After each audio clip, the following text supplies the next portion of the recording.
Hello student, this is तनु टिप्टान और आज हम पहुंच चुके हैं हमारे नेक्स्ट चैप्टर पर, जिसके अंदर हम डिस्कस करेंगे कि डिस्ट्रीब्यूशन चैनल एक्चुअली में होता क्या है। ठीक है, और अभी तक जो हमने पढ़ा है, जैसे कि वेयर हाउसिंग का पॉइंट पढ़ा है कि वेयर हाउसिंग क्या होता है, वेयर हाउसिंग के कितने तरह के होते हैं, ये अब सभी चीज़ हमने डिस्कस की। और हमने जैसे कि ट्रांसपोर्टेशन के मोड के अंदर भी हमें मतलब अभी तक जो हमने सप्लाई चेन मैनेजमेंट के ऑलमोस्ट सभी चैप्टर्स कर चुके हैं, अप टू 9 टू आप देख पा रहे होगे। चैप्टर नंबर 9, 8, 7, 6, 5, 4, 3, 2, 1 सब चैप्टर हो चुके हैं। इवन ऑडिटिंग का भी आपको चैनल पर विजिट करके देख सकते हैं, आपको सब जो चैप्टर है मिल जाएंगे। ठीक है, आज हम करने वाले हैं हमारा डिस्ट्रीब्यूशन चैनल का ये जो चैप्टर नंबर 10 है।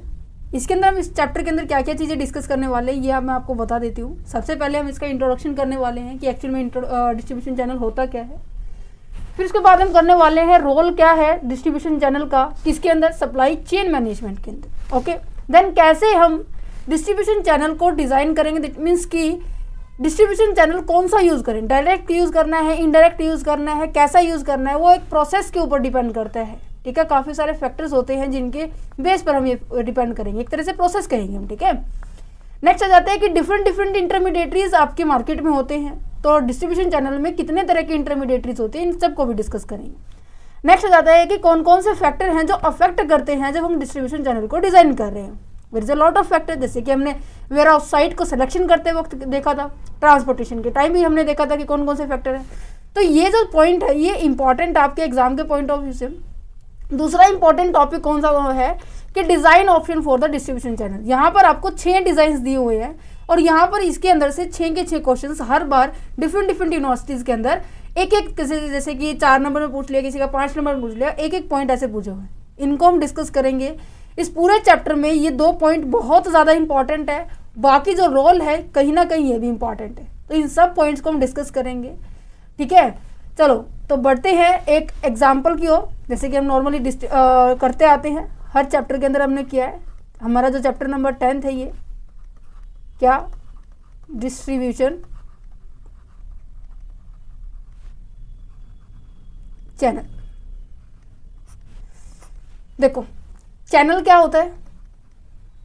चैनल एक, जैसे कि हम नॉर्मली देखते हैं कि रूट जिसके थ्रू आपको जैसे नेटवर्क मिलता है ना, जैसे कि वाईफाई का भी नेटवर्क होता है ना।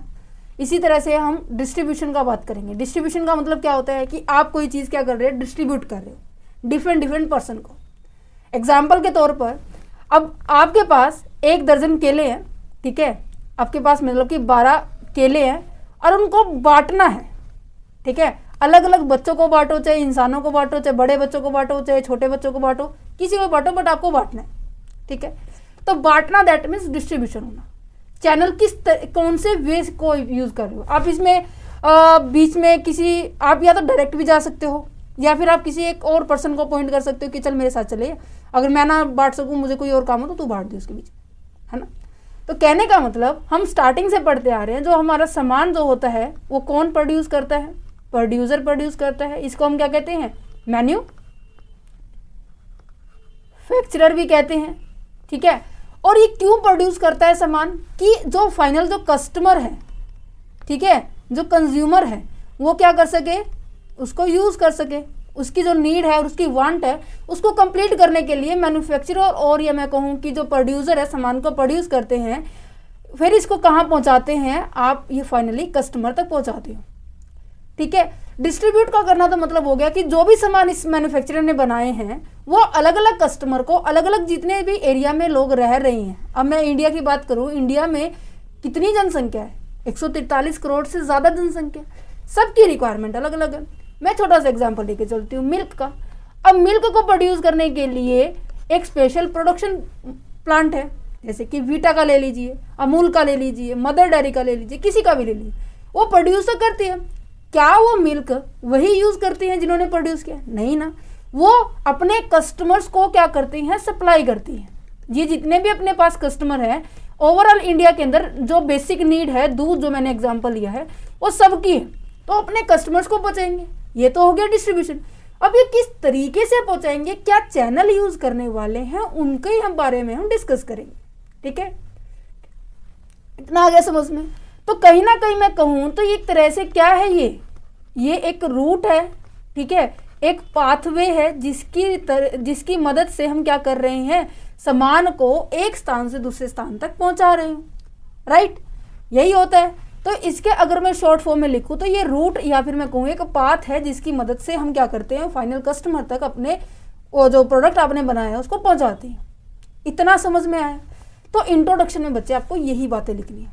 क्या है कि देखो क्या लिखा हुआ है, डिस्ट्रीब्यूशन क्या है, एक चैनल है जिसकी मदद से हम क्या करते हैं, एक चैनल कैसा है जिसमें आपको नजर आता है एक पाथवे और route that a product take as a move from the producer to customer, producer से कस्टमर की तरफ जाता है जिसने बनाया है सामान, और फाइनली डेस्टिनेशन जो कस्टमर तक पहुंचता है, ठीक है, कंज्यूमर तक पहुंचता है। This involve a network of intermediaries. अब देखो इस सामान को पहुंचाने के लिए या तो मैं डायरेक्ट भी इसको पहुंचा सकती हूँ, राइट, या फिर मैं बीच में किसी इंसान की भी मदद ले सकती हूँ, है ना। हमने पढ़ा था ना बीच में आपके कौन कौन होते हैं, बीच की एक पार्टी पढ़ी थी हमने, याद हो तो आपको, बीच में कौन होते हैं, डिस्ट्रीब्यूशन सेंटर पॉइंट होता है, या जिसे हम कहते हैं होल सेलर। उसके बाद एक होता है रिटेलर। या तो हम सीधा भी पहुंचा सकते हैं या इन बीच में जो पर्सन है, इंटरमीडिएटरीज हैं, इनकी हम क्या कर सकते हैं, मदद ले सकते हैं फाइनली प्रोडक्ट को पहुंचाने के लिए, ठीक है। क्या कौन कौन से डिस्ट्रीब्यूशन चैनल में जो मेन पार्टिसिपेंट्स होते हैं ये आपको पता होना चाहिए, ये थोड़ा सा ध्यान से फोकस से सुनना, ठीक है। सबसे पहले क्या लिखा हुआ है, मैन्युफैक्चरर। मैन्युफैक्चरर कौन होता है, जो फाइनली गुड्स को क्या कर रहा है, प्रोड्यूस कर रहा है, जिसको हम क्या कहते हैं, प्रोड्यूसर भी कहते हैं। क्या लिखा हुआ है, हु क्रिएट द प्रोडक्ट, जो प्रोडक्ट को क्या कर रहा है, क्रिएट कर रहे हैं, that person is known as a manufacturer. उसके बाद आ जाता है होलसेलर। होलसेलर हमेशा क्या करता है, सामान को बल्क में खरीदता है, जिसकी ज्यादा क्वांटिटी में खरीदता है, जिससे कि सामान की जो लागत है उसको सस्ती पड़े, ठीक है। अब मैंने कहा, अब यहां पे देखो ये है मैन्युफैक्चरर, ये है होलसेलर। इसने इससे सामान खरीदा बल्क में, मैं कह रही हूँ इसने खरीदे हैं 10,000 मास्क एकदम से। तो इसके पास जितने भी बायर होंगे उन्हें हम क्या कहेंगे, रिटेलर कहेंगे, ठीक है। और ये जो सामान खरीदेंगे ये सामान लो क्वांटिटी में खरीदे, जैसे कि मैं कहूँ कि जैसे कोई भी शॉपकीपर हो गया, ठीक है, उन्हें हम कहेंगे, क्योंकि वो अपनी दुकान में जितना सामान भर सकता है उतना ही खरीदेगा ना, ये तो नहीं है कि वो गोडाउन का गोडाउन फिल करेगा, नहीं ना। तो हमेशा ये होता है कि जो होलसेलर के कंपैरिजन में जो रिटेलर होता है वो कम खरीदता है, होलसेलर बल्क में खरीदता है सामान, ठीक है, और फिर उसको दोबारा से रीसेल किसको करता है, रिटेलर्स को करते हैं। रिटेलर क्या हो गया कि वो पर्सन हो गया, वो ऑर्गेनाइजेशन हो गई है जो फाइनली कस्टमर से क्या करती है, कॉन्टेक्ट करती है, ठीक है। डायरेक्टली सेल किसको करती है, कंज्यूमर्स को करती है, ठीक है, चाहे वो ऑफलाइन बेचे या ऑनलाइन बेचे, it's totally depend upon there is a retail point. Next point आ जाता है डिस्ट्रीब्यूटर। डिस्ट्रीब्यूटर कौन है, जो बीच में एज ए इंटरमीडिएटरी काम कर रहे हैं, मीन्स कि यहाँ होलसेलर से मैन्युफैक्चरर से होलसेलर तक पहुंचाने का काम। अब क्या, एक सेकेंड, क्या इसके पास ऐसे ही सामान पहुंच गया होगा, इसको पहुंचाने के लिए भी तो बीच में कोई पर्सन होगा ना, जिसे हम क्या कहते हैं, डिस्ट्रीब्यूटर कहते हैं, ठीक है। इंटरमीडिएटरी की तरह ही एक्ट करता है, चाहे वो डिस्ट्रीब्यूटर रिटेलर के बीच में हो या फिर मैन्युफैक्चरर हो या फिर होलसेलर के बीच में हो, ठीक है। नेक्स्ट आ जाता है ब्रोकर एंड एजेंट। ये एक ऐसे पर्सन होते हैं जो पार्टीज को मिलवाते हैं। आपने कभी सुना होगा ना कि बीच में एक ब्रोकर काम कर रहा है, जो कि मैं उसको जानता हूँ, ठीक है, और वो उसको जानता है। हम कहने का मतलब जो सेलर होता है और जो बायर होता है उनके बीच में लिंक बिठाने के लिए एक व्यक्ति होता है जिसको हम ब्रोकर या एजेंट कहेंगे, ठीक है।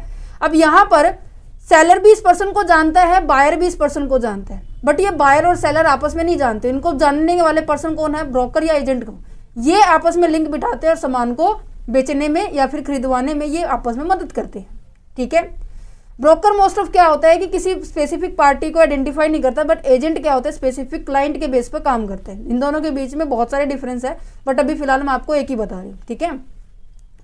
नेक्स्ट अगर बात की जाए e commerce platform. E commerce platform क्या है, जैसे कि डिफरेंट वेबसाइट है, ठीक है, डिफरेंट एप्लीकेशन है जिससे आप क्या करते हो, अपने गुड्स को बाय करते हो, जैसे कि अमेजोन हो गया, फ्लिपकार्ट हो गया, मिंत्रा हो गया, नाइका हो गया, ठीक है, काफ़ी सारे, मीशो हो गया, ये सारे काफ़ी सारे एप्लीकेशन है, प्लेटफॉर्म है जहाँ पर आप क्या करते हो, अपने सामान को खरीदते हो। तो यहाँ पे भी क्या है, सेलर है जो वहाँ पे सामान दिखा रहा है अपने आप को, बायर है जो सामान देख रहा है। ये सारे कौन कौन है, ये सारे इंटरमीडिएटरीज है आपके डिस्ट्रीब्यूशन चैनल के अंदर, ठीक है। अब देखो यहाँ पर सामान बनाना, सामान को बेचना, यही काम नहीं होता। अब मैंने आपको फर्स्ट चैप्टर के अंदर, सेकंड के अंदर, थर्ड के अंदर, तीनों के चैप्टर के अंदर एक कंसेप्ट आया था जिसके अंदर हमने फ्लो की बात की थी, याद है आपको। फ्लो क्या किस किस चीज़ का होता है, एक तो प्रोडक्ट का होता है जिसको हम मटेरियल भी कहते हैं, दूसरा हमने पढ़ा था एक इन्फॉर्मेशन का होता है जो कि हमने डिस्कस किया था। इन्फॉर्मेशन क्या होती है, वो सभी रेलिवेंट डाटा जो कि जिसके बेस पर जो प्रोड्यूसर सामान बनाना शुरू करता है। एक क्या होता है, फंड जो होता है जिसको हम किस नाम से जानते हैं, मनी होती है, या फिर मैं कहूँ कैश की बात की जा रही है। प्रोडक्ट किस नॉर्मली वैसे प्रोडक्ट कैसा फ्लो होता है, प्रोडक्ट हमेशा कैसा होता है, फॉरवर्ड फ्लो होता है, इस तरीके से जाता है। जो यहाँ से यहाँ पे प्रोड्यूसर बैठा है, यहाँ कंज्यूमर बैठा है, तो प्रोड्यूसर ने सामान बनाया, सामान यहाँ पे इस तरफ चला गया। अगर मैं बात करूँ इन्फॉर्मेशन की, अगर मैं बात करूँ डाटा की, ये दोनों तरह से जाता है। दोनों तरह की बात की जाए तो ये इस तरफ भी जाता है, ये ऐसे भी जाता है। कहने का मतलब ये है प्रोड्यूसर, ये है कस्टमर। कस्टमर ने इन्फॉर्मेशन दी मुझे ये सामान चाहिए, प्रोड्यूसर ने उसके हिसाब से उसके अकॉर्डिंग सामान रिप्रेजेंट कर दिया, ठीक है। तो इन्फॉर्मेशन हमेशा कैसे जाती है, फॉरवर्ड भी जाती है, बैकवर्ड भी जाती है, ठीक है। सामान पसंद आ गया जी इनको, ठीक है, जो कंज्यूमर है इनको सामान बिल्कुल अच्छे से पसंद आ गया, तो ये जो कस्टमर है ये क्या करेगा, पेमेंट करेगा। तो पेमेंट क्या होगी, है किस तरफ जाएगी, पेमेंट इस तरफ जाएगी। पहले रिटेलर के पास, रिटेलर किसको देगा, होलसेलर को, होलसेलर किसको देगा, मैन्युफैक्चरर को, दैट्स इट। तो ये जो मनी हो गया, फंड हो गया, ये कैसे जाती है, बैकवर्ड जाती है। Is it clear. ये मैं क्यों रिपीट करवा रही हूँ, क्योंकि आज के टाइम में ना सामान बनाना इंपॉर्टेंट नहीं है। आज के टाइम में सामान कस्टमर के हिसाब से बनाना ये ज़्यादा इंपॉर्टेंट है। क्यों, क्योंकि कस्टमर जिस तरीके से इन्फॉर्मेशन देगा, जिस तरीके की उसकी रिक्वायरमेंट, जिस तरह की वो इच्छा है। देखो आज के टाइम में ना जो कस्टमर क्या कहा गया है, किंग ऑफ मार्केट है। क्यों, क्योंकि कस्टमर अगर आपसे सामान खरीद रहे हैं तभी तो आप मार्केट में सस्टेन है, तभी तो आप मार्केट में मेंटेन कर पा रहे अपने आप को। अगर आपने कस्टमर की इच्छा को ही नहीं पूरा किया तो क्या वो कस्टमर आपकी दुकान पर या फिर आपके जो स्टोर पर विजिट करेगा, ऑब्वियस सी बात है नहीं करेगा। तो दैट्स द रीज़न आज के टाइम में एक प्रोडक्ट को मूव करना दूसरे स्थान पे तीसरे स्थान पर ये इतना सफिशिएंट नहीं है। आपको साथ साथ गैदर करनी पड़ेगी, इकट्ठी करनी पड़ेगी वो सारी रेलिवेंट इंफॉर्मेशन जो कि यूज़ करी जाए आज के टाइम के अंदर अपने आप को कम्पिटिटिव मार्केट में सस्टेन करने के लिए, ठीक है। और जिसकी वजह से आपके पास अब एक अपॉर्चुनिटी आ सकती है। मैं कहूँ कि एक तरह से आपके पास बढ़िया अच्छी स्ट्रेंथ हो आपको उसको बनाने में। कहने का मतलब एक इन्फॉर्मेशन जिसकी वजह से आप क्या कर सकते हो, नई मार्केट में प्रोडक्ट लॉन्च कर सकते हो, जिसकी वजह से आप उन कस्टमर्स को वो पसंद भी है, ठीक है, आप प्रॉफिट जनरेट भी कर सकते हो। ये तो हो गया सिंपल सा मीनिंग कि डिस्ट्रीब्यूशन चैनल होता क्या है, उसके अंदर क्या क्या काम होते हैं, कौन कौन सी पार्टीज इंक्लूड होती हैं, ठीक है। अब बात आ जाती है कि एक प्रोसेस कैसे डिफाइन की जाती है। डिस्ट्रीब्यूशन चैनल किसके बेस पर डिपेंड करते हैं। कोई भी काम हो, कोई भी चैनल हो, इवन कोई भी आप वेयर हाउस किसी भी चीज़ को काम किया जा रहा है, ठीक है। इवन आप जब कोई सामान खरीदने जाते हो ना मार्केट में, तो आप उसका पर्पस देखते हो कि ऑब्जेक्टिव क्या है, ठीक है। अगर आपको जैसे सेल फोन खरीदने के लिए गए, फ़ोन खरीदने के लिए गए, अगर आपको नॉर्मली क्या काम है, उसका फ़ोन मिलाना है, काटना है, मिलाना है, काटना है, तो क्या वो स्क्रीन टच ज़रूरी है, एंड्रॉयड फ़ोन ज़रूरी है आपको खरीदना? नहीं, वो कीपैड से भी काम हो सकते हैं, है ना। अगर मैं कहूँ कि आपको उसके अंदर नेट भी चलाना है, पेमेंट्स भी करनी है, काफ़ी सारी एप्लीकेशंस भी चलानी है, तो क्या होगा, आप एंड्रॉयड की तरफ जाएंगे। अगर आप ये चाहते हैं कि और सिक्योरिटी चाहिए तो आप क्या चाहेंगे, आप थोड़ा और अच्छे वाले पॉइंट के ऊपर जाएंगे, जैसे कि एप्पल्स के अंदर बहुत ज़्यादा सिक्योरिटी दी गई है ना। तो कहने का मतलब जब भी आप कोई सामान खरीदते हैं या फिर कोई भी आप, अब हम यहाँ पे चैनल डिस्ट्रीब्यूशन की बात करें, तो यहाँ पे सबसे पहले ऑब्जेक्टिव देखा जाता है कि आपका ऑब्जेक्टिव है क्या। उस ऑब्जेक्टिव के बेस पर आप अपने चैनल को डिफाइन करेंगे। तो नॉर्मल सी बात है, ऑब्जेक्टिव अलग अलग हो सकते हैं, बट काफ़ी सारे ऑब्जेक्टिव होते हैं। नॉर्मल सी बात है, कस्टमर को लेके ही सबसे ज़्यादा ऑब्जेक्टिव होंगे, बट कुछ एक ऐसे कॉमन ऑब्जेक्टिव मैं लेकर आई हूँ। यहाँ पे लिखा हुआ है कि सबसे पहले क्या है कि हर एक पर्सन चाहेगा कि जितनी भी गुड्स वो प्रोवाइड कर रहे हैं, जितनी भी वो सर्विसेज प्रोवाइड कर रहे हैं, उनके सर्विसेज, उनकी गुड्स कैसी हो, कंज्यूमर के हिसाब से। जैसे कंज्यूमर मांग रहा है, जैसे कि मैट, अगर मैं मैट का एग्जांपल लूँ, ठीक है, मैट काफ़ी तरह के आते हैं, जैसे फ्लोर मैट जैसे मैं बता रही हूँ, वॉल मैट आते हैं, ठीक है, काफ़ी तरह के आते हैं। तो उस दुकानदार के पास इतनी स्टोरेज होनी चाहिए कि जैसे कस्टमर मांग रहा है उतनी हो उसके पास, ठीक है, to increasing the availability of the goods and services, उसके पास होना चाहिए वो सामान। दूसरा क्या कह रहे हैं कि जैसे जैसे कस्टमर की रिक्वायरमेंट है, उस रिक्वायरमेंट को क्या करें आप, सेटिस्फाई करें। कहने का मतलब यही है कि उसके पास सप्लाई होनी चाहिए, पीछे उसके पास स्टॉक होना चाहिए। तीसरी बात क्या लिखी हुई है जो कि ऑब्जेक्टिव हो सकता है डिस्ट्रीब्यूशन चैनल को सेलेक्ट करने के लिए कि to ensure the promotion of the goods and services. हर एक बिजनेसमैन का ऑब्जेक्टिव होता है कि अपने गुड्स को वो इस तरीके से प्रमोट करे कि वो जल्दी से जल्दी सेल हो जाए, ठीक है।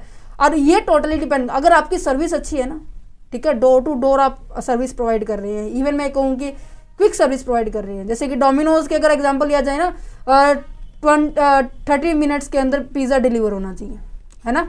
अगर नहीं हुआ तो पिज़्ज़ा के पैसे वापस, ऐसा कुछ है ना, ये आई होप सबने सुना होगा ये। तो ये क्या है, कस्टमर को अपनी तरफ अट्रैक्ट कर रहे हैं, क्विक डिस्ट्रीब्यूशन कर रहे हैं अपने प्रोडक्ट्स को। फोर्थ क्या है, to obtain the detail market information, market की इन्फॉर्मेशन भी लेके आना, ये भी एक इंपॉर्टेंट इन्फॉर्मेशन है। आज मैं ये बात कह रही हूँ मार्केट की इन्फॉर्मेशन कैसे पता लगे, मैं कह रही हूँ कि आप हैं और आप सीधा अपने कस्टमर्स को सामान पहुँचा रहे हैं, एक आप हैं, बीच में 2 व्यक्ति और आपकी मदद कर रहे हैं फाइनल कस्टमर तक पहुँचाने के लिए। किसमें ज़्यादा इन्फॉर्मेशन आपको मिलेगी, इसमें मिलेगी या इसमें मिलेगी? ऑब्वियस ही बात है इसमें मिलेगी। क्यों?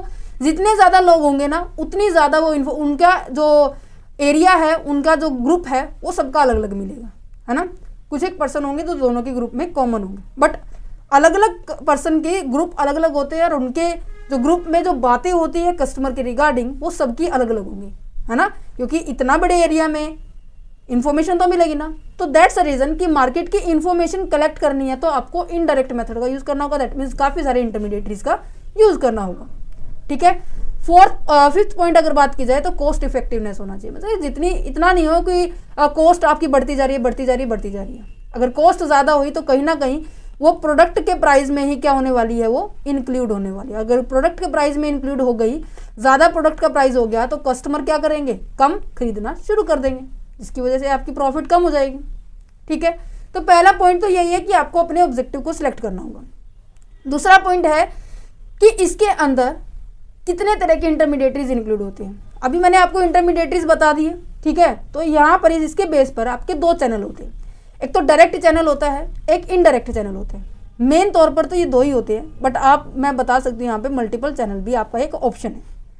तो डायरेक्ट चैनल का मतलब है जो भी मैंने आपको बताया कि आप हैं और एक डायरेक्ट आपका कस्टमर है, आपने प्रोड्यूस किया, कस्टमर ने आप ही से डील की, बीच में कोई व्यक्ति नहीं है, तो उसे हम कहेंगे डायरेक्ट।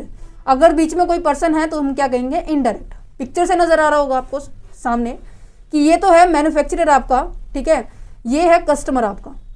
कस्टमर ने आपको क्या दी है, इंफॉर्मेशन दी है कि मुझे सामान चाहिए, इन्होंने इसको सामान प्रोवाइड कर दिया, देन फाइनली फंड फ्लो हो गया, बीच में कोई भी पर्सन इंक्लूड नहीं है, तो इसको हम कहेंगे डायरेक्ट डिस्ट्रीब्यूशन। मीन्स कि एक भी पार्टी बीच में नहीं आ रही है। अगर बीच में एक पार्टी आ रही है, वो इंटरमीडिएटरीज के तौर पर कोई भी हो सकते हैं, कोई भी हो सकता है। जैसे कि अगर मैं बात करूं, यहां पर आपका डिस्ट्रीब्यूशन सेंटर आ सकता है, डिस्ट्रीब्यूशन आ सकता है, होलसेलर आ सकते हैं, ठीक है, रिटेलर आ सकते हैं, आपके एजेंट आ सकते हैं, ब्रोकर आ सकते हैं, ठीक है, और काफ़ी सारे पर्सन हो सकते हैं जो बीच में कहीं ना कहीं सामान इनके थ्रू से फिर फाइनली कस्टमर तक पहुंच रहे हैं। अगर एक भी पार्टी अगर आ गई, मैं कह रही हूँ कि मैन्युफैक्चरर है, फिर बीच में होलसेलर है, फिर सीधा डायरेक्ट कस्टमर है, तब भी हम उसको क्या कहेंगे, इनडायरेक्ट कहेंगे। क्यों? एक भी पर्सन नहीं आना चाहिए तो उसे हम डायरेक्ट कहेंगे। अगर एक भी पर्सन आ चुका है इंटरमीडिएटरीज के तौर पर, कोई भी एक पर्सन यहाँ पर है, तो उसे हम क्या कहेंगे, इनडायरेक्ट डिस्ट्रीब्यूशन कहेंगे। Is it clear? चलिए, तो ये आप देख सकते हैं, देखो यहाँ पे लिखा हुआ है डायरेक्ट चैनल कौन सा है। या तो आप डायरेक्टली इंडस्ट्रियल यूज़र को दे रहे हैं। इंडस्ट्रियल यूज़र कौन होते हैं? एक काफ़ी सारे तरह के यूज़र होते हैं, अभी मैं बताऊंगी आगे कि नंबर ऑफ बायर कैसे हैं, कैसे किस तरीके से।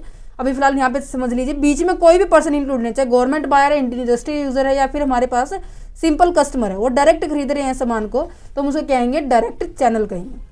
अगर मैं कहूँ कि बीच में कोई इंटरमीडिएटरीज इंक्लूड है, चाहे वो डिस्ट्रीब्यूटर के तौर पर है, या ब्रोकर एजेंट के तौर पर है, या फिर मैं कहूँ होलसेलर रिटेलर किसी के तौर पर है, उन सबको हम क्या कहेंगे, हम इनडायरेक्ट मेथड कहेंगे, और इनके डिस्ट्रीब्यूशन चैनल को हम अलग अलग नाम से जानेंगे। जो भी बीच में इंक्लूड हुआ उसी के नाम से जानेंगे। जैसे इंडस्ट्रियल डिस्ट्रीब्यूटर इंक्लूड हुआ तो इंडस्ट्रियल डिस्ट्रीब्यूटर कहेंगे, एजेंट एंड ब्रोकर इंक्लूड हुआ तो एजेंट एंड ब्रोकर चैनल कहेंगे। अगर मैं कहूँ कि एजेंट, ब्रोकर और डिस्ट्रीब्यूशन तीनों में इंक्लूड है तो इनके तीनों का नाम आ जाएगा। सिंपल है ये तो, ठीक है। अब बात करते हैं डिस्ट्रीब्यूशन चैनल किन किन के बेस पे भी होते हैं, आपके प्रोडक्ट के बेस पे भी होते हैं कि प्रोडक्ट का बेस कैसा है, प्रोडक्ट की नेचर कैसी, प्रोडक्ट की फीचर कैसी। नॉर्मली जो प्रोडक्ट होते हैं हमारे 2 टाइप्स के होते हैं, ठीक है, ये 2 टाइप्स के हैं। सबसे पहले क्या है, पेरिशेबल प्रोडक्ट होता है, दूसरा क्या है, ड्यूरेबल प्रोडक्ट, जिसे हम कहेंगे स्टैंडर्डाइज प्रोडक्ट भी कहेंगे। पेरिशेबल प्रोडक्ट वो प्रोडक्ट होते हैं जो जल्दी खराब हो सकती है, जैसे कि आप डेली रूटीन में नॉर्मली जो खाते पीते हैं सामान, जैसे कि दूध हो गया, ठीक है, बिस्किट हो गया, इवन मैं कहूँ कि पनीर हो गया, और वेजिटेबल्स हो गए, फ्लावर्स हो गए। कुछ एक ऐसे प्रोडक्ट्स होते हैं जो कि काफ़ी लंबे टाइम तक नहीं चल सकते, 1-2 दिन तक चल सकते हैं, बट ज़्यादा मैं कहूँ कि 1 हफ्ते तक चल सकते हैं, नहीं, ऐसा नहीं है। ऐसे प्रोडक्ट जो थोड़े टाइम के लिए चल सकते हो, वैसे उस प्रोडक्ट को क्या कहेंगे, हम पेरिशेबल प्रोडक्ट कहेंगे। ड्यूरेबल प्रोडक्ट उन प्रोडक्ट को कहते हैं जिनकी टाइम ड्यूरेशन, जिनकी जो जीवन रेखा है वो काफ़ी लंबी होती है, ठीक है।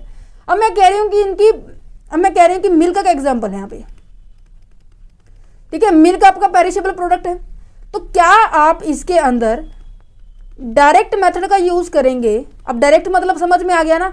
अब कभी कहें कि नहीं मैडम नहीं आया अभी तक, डायरेक्ट मतलब होता है कि आप सीधा कस्टमर से डील कर रहे हैं, या फिर मैं कहूँ कि आप शॉर्टर डिस्ट्रीब्यूशन चैनल का यूज़ करेंगे, या फिर मैं कहूँ लॉन्गर का। तो पेरिशेबल प्रोडक्ट के अंदर आप डायरेक्ट या फिर शॉर्टर डिस्टेंस मोड का यूज़ करेंगे अपने प्रोडक्ट को फाइनली कस्टमर तक पहुँचाने के लिए। कहीं बीच में अगर ख़राब हो गया तो कहीं ना कहीं आप ही को नुकसान है ना, प्रोड्यूसर को ही नुकसान है। तो उस नुकसान से बचने के लिए आपको आपके प्रोडक्ट का नेचर भी देखना पड़ेगा, आपके प्रोडक्ट की फीचर भी देखनी पड़ेगी। अगर ड्यूरेबल गुड्स है तो आप क्या कर सकते हो, लंबा चैनल भी यूज़ कर सकते हो, डिफरेंट चैनल से भी आप जा सकते हो, ठीक है। नेक्स्ट जाता है कंपटीटर। कंपटीटर क्यों आपके चैनल को, डिस्ट्रीब्यूशन चैनल को सेलेक्ट करने में रोल अदा करता है, क्यों? अगर मैं कहूँ कि मेरा जो कंपटीटर है वो door to door information provide कर रहा है कि देखो हमारे पास ये है, जैसे कि मैं एग्जांपल लूँ यहाँ पे, जैसे फ़ैन रखा है, तो जो फ़ैन है वो ओरिएंट का है, ठीक है, काफ़ी सारी कंपनी होती है, ठीक है। तो हर एक कंपनी के अपने अपने डिस्ट्रीब्यूटर्स होते हैं अपने प्रोडक्ट के बारे में इंफॉर्मेशन देने के लिए, ठीक है। तो जैसे कि मैं कहूँ कि एग्जांपल के तौर पर एक और आ सकते हैं, जैसे कि एक तो डोमिनोज के हैं, हंगर हब है, ठीक है, और काफ़ी सारे जैसे फास्ट फूड के चैनल हैं। उनमें क्या है, मैंने कल एडवर्टाइजमेंट देखी थी जो न्यू ईयर पे देखी थी, आइयो मैंने वो पता नहीं कल देखी थी। उसमें क्या थी, अपने प्रोडक्ट की एडवर्टाइजमेंट कैसे कर रहे हूँ, अपने प्रोडक्ट की एडवर्टाइजमेंट ढोल बजा के इवन पूरी रोड शो कर रहे हैं अपने प्रोडक्ट का, ठीक है। एक तो ये हो गया, अपने प्रोडक्ट के बारे में इंफॉर्मेशन दे रहे हैं, ठीक है। दूसरा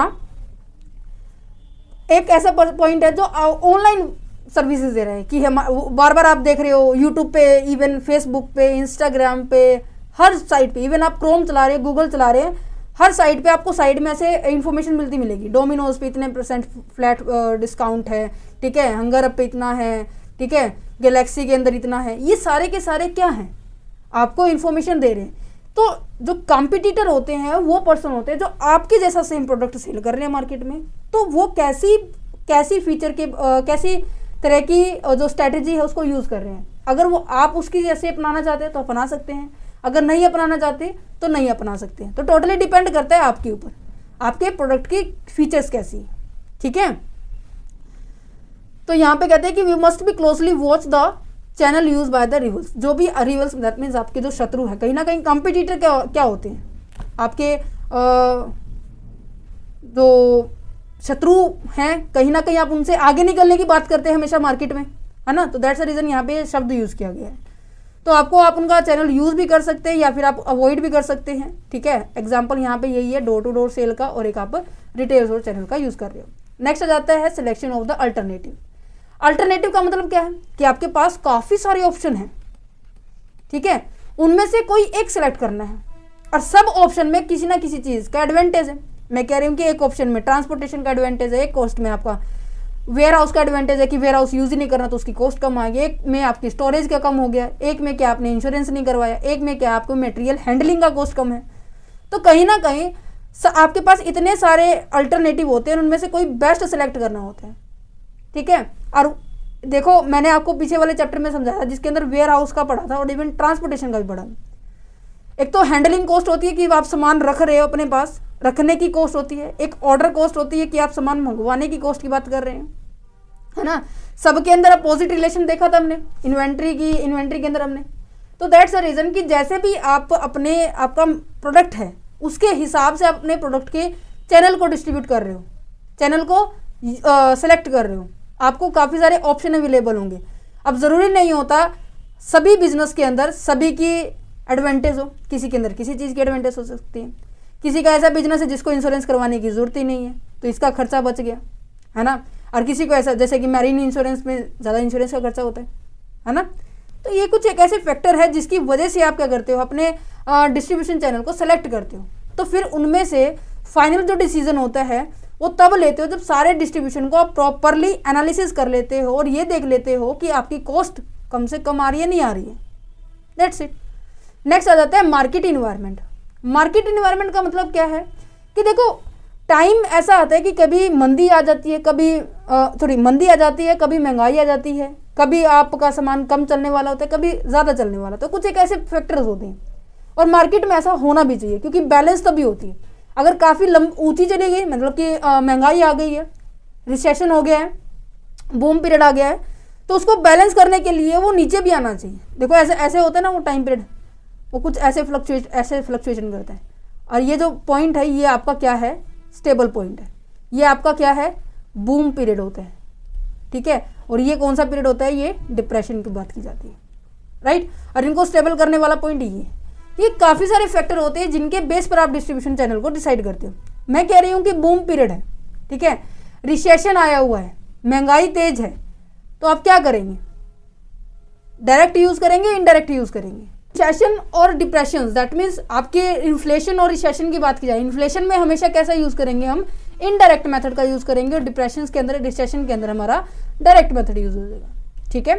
तो ये काफ़ी सारे इन्वायरमेंट फैक्टर भी होते हैं जिनकी वजह से हमें क्या करना पड़ता है, हमारे डिस्ट्रीब्यूशन चैनल का डायरेक्ट यूज़ करना है, इनडायरेक्ट यूज़ करना है, ये सभी डिसाइड होते हैं। नेक्स्ट अगर बात की जाए evaluation of the company resources, this is a very very important, क्योंकि सारा का सारा खेल जो इंटरनली जो आप कंट्रोल कर सकते हो। देखो दो तरह के फैक्टर होते हैं, एक इंटरनल होता है, एक एक्सटर्नल होता है। इंटरनल पे तो आप इजीली कंट्रोल कर सकते हो, बट अगर मैं बात करूँ एक्सटर्नल फैक्टर, जो भी मैंने इन्वायरमेंट की बात की, तो क्या आप इन्वायरमेंट के ऊपर कंट्रोल कर सकते हैं, नहीं ना। ये आपके आउट ऑफ बाउंड्री है, बट ऐसी पॉइंट जिसके ऊपर आप इजीली कंट्रोल कर सकते हो तो उनके ऊपर तो होना चाहिए। तो मेन रोल यहाँ पे होते हैं ऑर्गेनाइजेशन के पॉइंट, ऑर्गेनाइजेशन के जो ऑनर होते हैं उनका। यहाँ पर कैसे कैसे फैक्टर की बात की जाइए कि अगर कंपनी के पास अमेंडेंट में रिसोर्सेज है, मीन्स कि अच्छी तरह से फाइनेंशियल पोजीशन बहुत बढ़िया है, तो क्या वो बीच में जो इंटरमीडिएटरीज होते हैं उनका यूज़ करेंगे, नहीं ना। वो खुद के डिस्ट्रीब्यूशन सेंटर का सेटअप करने की कोशिश करेगी। वो बीच में जो अदर पर्सन है उनको इंक्लूड नहीं करेंगे। वो जितना चाहेगी वो डायरेक्टली किसके पास पहुंचने की कोशिश करेगी, कस्टमर के साथ पहुंचने की कोशिश करेगी, कि जितना हो सके हम कस्टमर से डायरेक्ट कांटेक्ट करें, कस्टमर हमसे आमने सामने रूबरू हो, है ना। तो दैट्स द रीज़न कि जो कंपनी के खुद के रिसोर्सेज होते हैं वो ज़्यादा इफेक्टिव होते हैं, ठीक है। अगर नहीं है तो नॉर्मल सी बात है, वो मिडल मैन के ऊपर बहुत ज़्यादा डिपेंडेंट होती है, क्योंकि जो बीच के मीडिएटर होते हैं वो कम सैलरी के बेस पर हमें ईजिली अवेलेबल हो जाती है ना। पता है वैसे भी जो इंडिया के अंदर है, जो वो लेबर के पॉइंट अगर बात की जाए वो बहुत सस्ती है हमारी लेबर, राइट। तो यहाँ पे देखो the company size determine the size of the market and its ability to get the middle man cooperation. A large company में हैव द शॉर्टर जर्नी, अगर एक कोई बड़ी कंपनी है उसकी कम मतलब इतनी चेन मिलेगी, वो डायरेक्टली कनेक्ट करना पसंद करेंगे अपने कस्टमर से। Beside this if a company had a border product line, अगर प्रोडक्ट लाइन आपकी ज़्यादा है तब भी क्या है, आप छोटी लाइन को ही पसंद करेंगे। मीन्स की प्रोडक्ट लाइन का मतलब होता है कि आप काफ़ी वैरायटी के साथ डील कर रहे हो, ठीक है। आप एक ही आपके शोरूम के अंदर आप 10 तरह की वैरायटी दे रहे हो, आप शूज़ भी दे रहे हो, गारमेंट भी दे रहे हो, ठीक है। वहाँ पे परफ्यूम का भी है, बेल्ट का भी है, काफ़ी सारी वैराइटीज़ आप दे रहे हो, उसे बोलते हैं प्रोडक्ट लाइन, ठीक है। If the product mix as the greater specialization, product mix के अंदर काफ़ी सारी अच्छी स्पेशलाइजेशन है, अच्छी अच्छी वैराइटीज़ के अंदर, एक्सपेंसिव वैरायटी के अंदर आप सामान प्रोवाइड कर रहे हो। अगर मैं कहूँ कि आप डायमंड में डील करते हो, आप गोल्ड में डील करते हो, आप ऐसी हैवी वैराइटीज़ जिनकी वैल्यू ज़्यादा है, ठीक है, वेट इवन कम है, तो उस केस में भी आप क्या पसंद करेंगे, डायरेक्टली जितना जल्दी हो सके ना कस्टमर तक पहुँच जाए, कहीं हमें क्या हो जाए, नुकसान ना हो जाए, कहीं हमारे पास शॉर्टेज या फिर मैं कहूँ कि चोरी होने का नुकसान, चोरी होने की पॉसिबिलिटी ना रहे, राइट। तो कहने का मतलब ऐसे प्रोडक्ट जिनकी वैल्यू ज़्यादा है, बट वेट में वो कम है। एग्जाम्पल यहाँ पे डायरेक्ट आ जाता है डायमंड या फिर मैं गोल्ड का एग्जाम्पल। तो ऐसे पॉइंट में भी हम क्या करेंगे, एक्सक्लूसिव स्पेशल डीलरशिप की बात की जाएंगी, ठीक है, स्पेशल पर्सन को अपॉइंट करेंगे इसमें एज अ इंटरमीडिएटरीज के लिए। अगर फाइनेंशियल रिसोर्सेज आपकी स्टेबिलिटी है, ठीक है, तो आप मिडिल मैन के ऊपर ज़्यादा रिलाई नहीं करेंगे। अगर आपकी वीक है तो नॉर्मल सी बात है, आप ज़्यादा मिडिल मैन के ऊपर डिपेंड होने वाले हो। Analysis of the customer demand की बात की जाए, कस्टमर की डिमांड कैसे हम एनालिसिस करेंगे, क्योंकि कस्टमर अलग अलग तरह के होते हैं, उनकी खरीदने का बात की जाए, इवन खरीदने का साइज की बात की जाए कि ज़्यादा खरीदते हैं कम खरीदते हैं, ठीक है। अगर मैं बात करूँ फ्रीक्वेंसी की बात की जाए, बाइंग हैबिट की बात की जाए, ये सभी इसके अंदर आते हैं। नेक्स्ट अगर बात की जाए considerations related to the government के काफ़ी सारे फैक्टर होते हैं जो कि डिस्ट्रीब्यूशन चैनल को बहुत रिस्ट्रिक्टेड कर देते हैं। एग्जाम्पल के तौर पर ऐसे फैक्टर की बात की जा रही है जहां पर आपको लाइसेंस की जरूरत होती है। अगर आपके पास लाइसेंस है तभी आप कोई सामान बेच पाएंगे। एग्जाम्पल यहाँ पे लिया हुआ मैंने मेडिसिन का, जो मेडिकल स्टोर क्या सभी ओपन कर सकते हैं? नहीं ना। इवन मैं अगर बात करूँ जैसे कि वाइन्स की शॉप होती है, ठीक है, शराब की जो दुकानें होती है वो क्या सभी ओपन कर सकते हैं? नहीं ना। उनके लिए पर्टिकुलर एक लाइसेंस की रिक्वायरमेंट होती है, वही पर्सन क्या कर सकते हैं, उन चीज़ों को सेल कर सकते हैं। क्या मेडिकल स्टोर सभी ओपन कर सकते हैं? नहीं। उसे ओपन इवन उसको सेल करने का अधिकार उसी को है जिसको लाइसेंस होगा। अगर किसी के पास लाइसेंस नहीं है तो वो नहीं सेल कर सकता। तो यहाँ पे ये लिखा है product to be take place only through this such as middle man who have been relevant license. अगर उसके पास लाइसेंस है तभी वो मिडल मैन बन सकता है, ठीक है, समझ में आ गया। ये कुछ एक प्रोसेस थी, ये कुछ एक पॉइंट्स थे जो कि आपको ध्यान में रखने थे। अब आ जाते हैं कि रोल या फिर मैं इंपॉर्टेंस की बात करूं। अभी जो ऊपर मैंने समझाया है वो कहीं ना कहीं अब इसके अंदर एज इट इज पॉइंट आने वाले हैं, क्योंकि रोल का मतलब क्या है, क्या क्या इंपॉर्टेंस देके जाता है, क्या क्या सिग्निफिकेंस है। इसको देखो काफ़ी सारे नामों से आ जाए क्वेश्चन अगर एग्जाम के अंदर, तो कन्फ्यूज नहीं होना है, ठीक है। और जो डिस्ट्रीब्यूटर होते हैं एक तरह से ब्रिज का काम करते हैं। देखो यहाँ पे पुली था, ये इनके बीच में पुली बना रखा है इन्होंने, जो प्रोड्यूसर है और जो आपके कस्टमर है इनके बीच में, तो ये पुल का काम ही कर रहे हैं ना, ये दोनों व्यक्ति, है ना। तो इसी तरह से ये पुल का काम करते हैं, क्योंकि मैं कह रही हूँ कि आप बैठे हैं यहाँ पर पंजाब में, ठीक है, और सामान चाहिए आपका हरियाणा के अंदर, यूपी के अंदर, एमपी के अंदर, ठीक है, चंडीगढ़ के अंदर, ठीक है, जम्मू एंड कश्मीर के अंदर, ठीक है, इन सभी एरिया के अंदर आपको चाहिए। तो आपको किसकी रिक्वायरमेंट होगी? आप इंडिविजुअल पर्सन तो नहीं जाने वाले ना। आप पहले यहाँ चंडीगढ़ गए, फिर हरियाणा गए, फिर यूपी गए, फिर एमपी गए, फिर झारखंड गए, ये जो जम्मू एंड कश्मीर गए सामान, इनको सेल करने के लिए हर एक स्टेट के अंदर आपको एक पर्सन को अपॉइंट करेगा। क्या पता इनके अंदर भी कोई बहुत सारे लोग काम कर रहे होंगे। एंटरप्रेन्योर का जो आपने इवन आप यूट्यूब पे भी बहुत देखते हैं, एंटरप्रेन्योर की जो सीरीज अब बहुत चली हुई है, बहुत सारे लोग क्या कर रहे हैं, वेब मार्केटिंग में जुड़ रहे हैं। बच्चे जो आज की जो यूथ है, बहुत सारी यूथ, इवन बहुत सारे पर्सन इसके साथ जुड़ रहे हैं, है ना। तो वो कैसे क्यों जुड़ रहे हैं? क्योंकि आप हर एक फाइनली कस्टमर तक आप पहुंच पा रहे हो। वाइड एरिया तक अगर आपको पहुंचना है तो बीच के मिडलमैन की रिक्वायरमेंट तो होगी ही होगी, ठीक है। और तभी आप उनसे क्या कर सकते हो, रिवेन्यू जनरेट कर सकते हो अपने प्रोडक्ट से। नेक्स्ट क्या है, improving the customer service. Customer service को इंप्रूव करने का मतलब क्या है कि आप अपने कस्टमर को वो सभी गुड्स प्रोवाइड कर रहे हो, अकॉर्डिंग टू टाइम प्रोवाइड कर रहे हो। जैसे कि अमेजोन की बात की जाए, अमेजोन एक अलग कंपनी है, एक कंपनी है। अब वो क्या हमारे इंडिया के अंदर सर्विस दे रही है? नहीं, यूके, यूएसए, जापान, हर जगह इसकी सर्विस अवेलेबल है। अगर मैं इंडिया के अंदर ही बात करूं तो इंडिया के अंदर क्या किसी पर्टिकुलर स्टेट की बात कर रहे हैं? नहीं, ये हर स्टेट में अपनी अपनी सर्विस दे रहे हैं। आप अगर मैं कहूँ कि कहीं भी बैठे हैं, मैं कह रही हूँ कि पंजाब के अंदर आप दूरी के अंदर बैठे हो, ठीक है, यहाँ बैठे हैं, तो आपने अगर यहाँ पे ऑर्डर किया है तो आपका ऑर्डर पहुँचेगा कितने टाइम पीरियड में? अगर वो जितना टाइम पीरियड यहाँ पे शो किया जा रहा है, अगर वो वैसे ही शो किया जा रहा है, जिस प्रोडक्ट को आपने ऑर्डर किया वही सामान आ रहा है, उस क्वालिटी का ही सामान आ रहा है, तो कहीं ना कहीं कस्टमर की सर्विस क्या होगी, कस्टमर सेटिस्फाई होगा। अगर ये सर्विसेज के अंदर जितनी भी मैंने अभी आपको बताई, टाइम की, इवन मैं बात करूँ प्रोडक्ट की, इवन मैं बात करूँ आपके जो सर्विस प्रोवाइड कर रहा है उस पर्सन की, उसके बोलने चलने की बात की जाए तो हर एक चीज़ क्या होना चाहिए, अच्छा होना चाहिए। अगर इनकी सर्विस अच्छी निकली तो जो लोगों की जो वर्ड टू माउथ होगा, मतलब कि जो मुंह से निकले हुए जो कहते हैं ना शब्द होते हैं, वो कहीं ना कहीं आपके कस्टमर को इंक्रीज, आपके कस्टमर की जो सीरीज को क्या कर सकता है, इंक्रीज कर सकता है। ओके, नेक्स्ट अगर बात की जाए तो providing the market insight. Insight का मतलब होता है ज्ञान, मार्केट के अंदर जो भी बातें चल रही हैं, इवन मैं कहूँ कि डाटा, कि लोग क्या सोच रहे हैं, इस प्रोडक्ट के बारे में क्या सोच रहे हैं, जो भी नया प्रोडक्ट आया, ठीक है। और अब जो अगर मैं इसी तरह से नया और कोई प्रोडक्ट लॉन्च करूँ तो उसके बारे में क्या सोचेंगे, तो वो सभी रेलिवेंट इन्फॉर्मेशन लेके आना है जो कि आपकी कंपनी के लिए इंपॉर्टेंट है। ये कैसे पता लगेगा, ये आपके बीच के जो मीडिएटर पर्सन है, इंटरमीडिएटरीज पर्सन है, उनसे पता लगेगा। मैनेजिंग द रिस्क की अगर बात की जाए, रिस्क कैसा होगा, रिस्क वो होगा, पहली बात तो एक तो इंटरनली रिस्क होता है, एक्सटर्नल तो होता ही होता है ना। एक्सटर्नल में तो इतने सारे रिस्क हैं जो कि आपको मैंने बहुत बार पढ़ाए हुए हैं, बिजनेस इन्वायरमेंट के अंदर भी हमने पढ़ा था कि रिस्क कितने तरह के होते हैं, राइट। तो जो एक्सटर्नल रिस्क होते हैं जो कि कहीं ना कहीं आपकी वीकनेस बन सकती है, वनरेबिलिटी बन सकती है। वनरेबिलिटी का मतलब होता है जो भी आपकी कमजोरी हो सकती है, वीकनेस हो सकती है, जैसे कि नेचुरल डिजास्टर्स हो गए, इकोनॉमिक डाउनटर्न हो गया, ठीक है, या फिर किसी का साइबर अटैक हो गया, आपकी साइट के ऊपर किसी ने मतलब हैक कर लिया और आप वो अपने हिसाब से चला रहे हैं, ठीक है। तो कहीं ना पॉलिटिकल जो इंस्टेबिलिटी होती है, जैसे कि हर 4 से 5 साल के अंदर जो लीडर चेंज होते हैं, है ना। अब जैसे इलेक्शन होने वाले हैं 2024 के, तो अगर लीडर चेंज हो गया तो कहीं ना कहीं जो पीछे से जो पॉलिसी चलती आ रही थी, पीछे से जो रणनीतियाँ यूज़ कर रहे थे बिजनेस में, वो सारी की सारी चेंज हो जाएगी, जिसके कारण आपके जो ऑर्गेनाइजेशन के अंदर है रिस्क इंक्रीज हो जाएगा। और उसको मैनेज कैसे करना पड़ेगा कि आप इन्वायरमेंट में क्या चल रहा है, क्यों चल रहा है, कैसे चल रहा है, हर दिन हर टाइम आपको उसके ऊपर निगरानी रखनी होगी।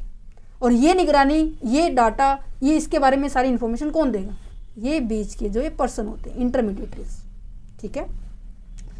नेक्स्ट अगर बात की जाए adding the value. Adding the value का मतलब क्या है कि आपको किस तरीके से अपने प्रोडक्ट में और ज़्यादा इंप्रूवमेंट लाना चाहिए, ठीक है। अब जैसे कई बार ऐसा होता है ना, कस्टमर सजेशन देता है कि इस प्रोडक्ट में ना ऐसे नहीं होना चाहिए था, कुछ ना जैसे कि ये पहले जैसे कि ना ये नहीं हो, नैपकिन नहीं दिया करते थे खाने के सर्विंग के टाइम, ठीक है। तो बहुत पहले की बात है, अब तो फिलहाल देते हैं, हर रेस्टोरेंट में देते हैं, इवन ऑनलाइन डिलीवरी के अंदर हर टाइम देते हैं। तो नैपकिन पहले नहीं देते, तो पहले क्या किया जाता था कि हैंड को साफ़ करने के लिए, हाथों को साफ़ करने के लिए हमारे पास क्या होना चाहिए, नैपकिन भी देना चाहिए। तो ये सर्विस प्रोवाइड भी की। पहले क्या होता था कि जैसे कि जो ये खाने की, जब मैं कहूँ कि मैंने मोमोज़ मंगवाए हैं, ठीक है, तो मोमोज़ एक सिल्वर की जो ऐसे कहते हैं ना कि जो हॉट, क्या बोलते हैं उसको, कहने का मतलब एक डोंगा जो साथ में, डोंगा जिसके हमारे यहाँ तो डोंगा बोलते हैं, आपके आई होप वहाँ पे भी डोंगा बोलते होंगे, जिसके अंदर सर्व करके खुद खाया जाता है, तो वो भी साथ में दिया जाना चाहिए। क्योंकि आप क्या पता, आप रेलवे स्टेशन पे बैठे हैं, ठीक है, आपकी ट्रेन 2 घंटा लेट है और उसमें डोंगा नहीं दिया हो, तो कहीं ना कहीं ऐसी सर्विसेज देना जो कि हर टाइम चाहे किसी भी जगह पे लोग बैठे हैं, चाहे किसी भी जगह पे लोग अपने प्रोडक्ट को मंगवा रहे हैं, उनके लिए सुटेबल हो, ठीक है। उसकी पैकिंग से लेकर उसकी वैल्यू तक हर चीज़ के अंदर एडिंग होना चाहिए, मतलब जिससे कस्टमर सेटिस्फाई हो सके, ठीक है। नेक्स्ट आ जाता है फैसिलिटिंग द स्पेशलाइजेशन। स्पेशलाइजेशन का मतलब है जिसके अंदर आप एक मैन्युफैक्चरर हैं, आप कुछ नया प्रोड्यूस करके दे सकते हैं, आपके अंदर कुछ खूबियाँ हैं जो किसी बाकी और के अंदर नहीं है, आपके अंदर वो एक यूनिकनेस है जिसके कारण आप मार्केट में कंपटीशन क्रिएट कर पा रहे हो, ठीक है। और उस कंपटीशन को मेंटेन बनाए रखने के लिए आपको अपने रिटेलर से इन्फॉर्मेशन लेनी पड़ेगी, आपको अपने होलसेलर से लेनी पड़ेगी कि क्या जो मैं प्रोडक्ट जो यूनिकनेस मैं दे रहा हूँ अपने प्रोडक्ट में, क्या लोगों को वो पसंद आ रही है नहीं आ रही है, ठीक है। तो इन ये कुछ एक बार है पॉइंट सेम, बट जो क्राइटेरिया है वो प्रोस्पेक्टस है वो चेंज हो जाएगा, अडेप्टिंग टू द चेंजेस। अगर मार्केट में कुछ चेंज आ रहा है, इवन कस्टमर की डिमांड में चेंज आ रहा है, कंपटीटर में चेंज आ रहा है, ठीक है, और कोई और अदर फैक्टर में चेंज आ रहा है, तो आपको अपने प्रोडक्ट में भी चेंज करना पड़ेगा, ठीक है। आपको अपने प्रोडक्ट को उन्हीं के हिसाब से रखना पड़ेगा, जिसके कारण आप मार्केट में क्या कर सकते हो, सर्वाइव कर सकते हो, that's it. Channel can be adjust their strategy and offering more the quickly than the individual producers enabled for there is adept to involving there is a customer need and the market trends. जो customer के needs का ज़्यादा से ज़्यादा जैसे जैसे फ्लाव होता जा रहा है, मार्केट ट्रेंड्स को तो आपको पढ़ना पड़ेगा, कस्टमर की नीड को आपको पढ़ना पड़ेगा, ठीक है। और इन सब के बारे में जो इन्फॉर्मेशन है ये आपको रिटेलर ही या फिर मैं कहूँ होलसेलर डिस्ट्रीब्यूटर ही दे सकते हैं। अब जो मैंने अभी आपको बताया है ये सारे के सारे फैक्टर अभी नीचे अभी डिस्क्राइब किए हुए हैं। Factor affecting the channel design, कौन कौन से ऐसे फैक्टर है, पहली बात तो प्रोडक्ट हो सकता है, ठीक है। फर्स्ट क्या है आपका प्रोडक्ट है, सेकंड क्या है मार्केट के जो करेक्टरिस्टिक्स है, थर्ड क्या है कंज्यूमर के करेक्टरिस्टिक्स है, फोर्थ क्या है इन्वायरमेंट है। इन्वायरमेंट में तो यही है कि आपके जो इन्वायरमेंट पॉलिटिकल इन्वायरमेंट हो सकता है। देखो अभी मैंने जो ऊपर पढ़ा है आपको, कहाँ गया, कस्टमर प्रोवाइड द इनसाइट, ये वाला पॉइंट, एक सेकेंड। मार्केट रिस्क के अंदर बताया नेचुरल डिजास्टर्स हो गए, इकोनॉमिक डाउन स्ट्रक हो गया, साइबर अटैक हो गया, पॉलिटिकल इंस्टेबिलिटी होगी, ये सारे के सारे आपकी इन्वायरमेंट है। और जो ऊपर मैंने पढ़ाया रिसेशन और ये इन्फ्लेशन और डिफ्लेशन का, यहाँ पर ये पॉइंट आएगा। ठीक है, नेक्स्ट अगर बात की जाए आपके प्रोडक्ट करेक्टरिस्टिक्स की, प्रोडक्ट का मतलब क्या है कि आपका प्रोडक्ट कैसा है, पेरिशेबल प्रोडक्ट है या फिर आपका नॉन पेरिशेबल प्रोडक्ट है। अगर आपका ज़्यादा हाईली पेरिशेबल प्रोडक्ट है तो आपको ज़रूरत है कि आप जितना जल्दी हो सके छोटा क्या लगे आप चैनल यूज़ करें, जितना जल्दी हो सके डायरेक्ट यूज़ करें। मिनिमम क्या हो आपके इंटरमीडिएटरीज हो, डायरेक्ट चैनल का यूज़ करो, शॉर्टर डिस्टेंस का।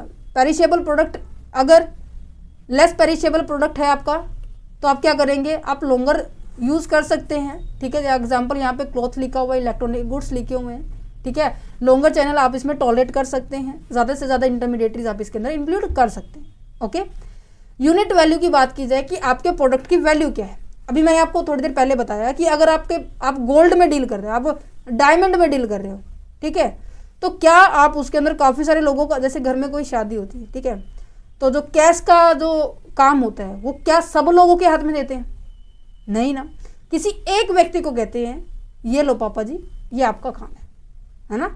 अगर मैं कहूँ कि सर्विंग का काम, कि गेस्ट को आपको अटेंड करना है, तो हर एक पर्सन उसको इन्वाइट कर देता है, हर एक पर्सन उनको अटेंड करते हैं। ये तो नहीं किसी पर्टिकुलर पर्सन की बात की गई है। तो दैट्स द रीज़न यहाँ पे अगर प्रोडक्ट की वैल्यू आपकी हाई है, ज़्यादा एक्सपेंसिव है, ठीक है, तो आपको ज़रूरी है कि उसके ऊपर ज़्यादा कंट्रोल भी आप रखेंगे, ठीक है, निगरानी रखेंगे, और जितना हो सके आप उसमें डायरेक्ट चैनल मतलब कम व्यक्ति इन्वॉल्व करेंगे।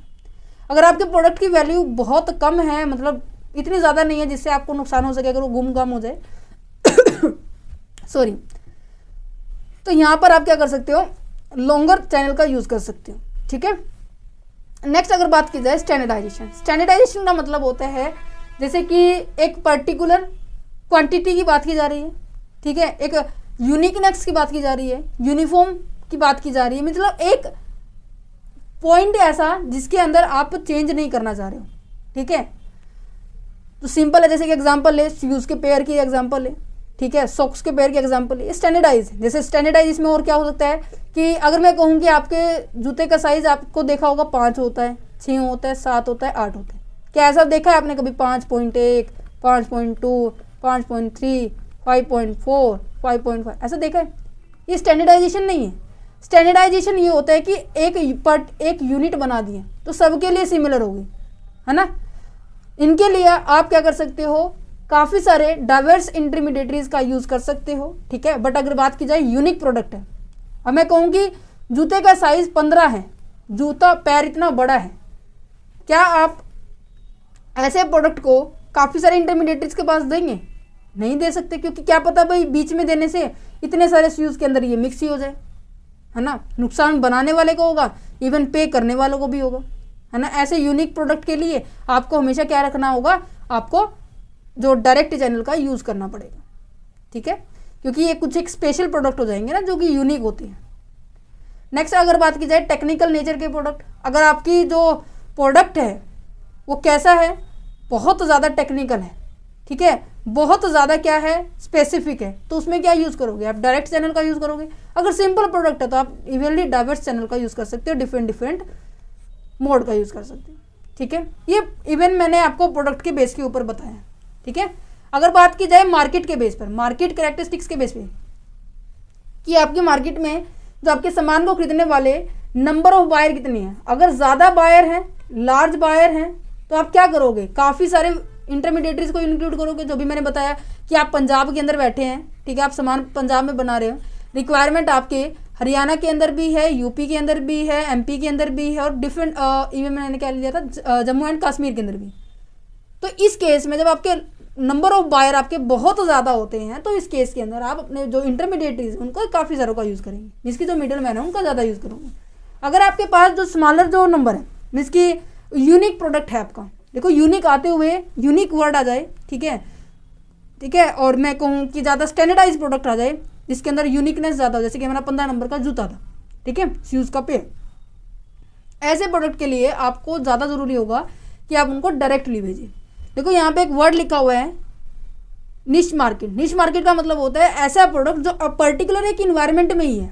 जैसे कि एग्जांपल के तौर पर जैसे टूथब्रश की रिगार्डिंग ले, जिसके ऊपर जो हम पेस्ट यूज़ करते हैं वो काफ़ी सारी है मार्केट में, है ना, आप कोई भी यूज़ कर सकते हो, है ना, कोलगेट के नाम से भी है, ठीक है, बबूल के नाम से भी, ऐसे काफ़ी सारी हैं। बट अगर मैं कहूँ कि अगर आपके दांतों में झंझनाहट है, आती है, आपने ऐड देखी होगी, इवन सेंसिटिविटी है, तो आप कौन सी कोलगेट कौन सी पेस्ट का यूज़ करोगे?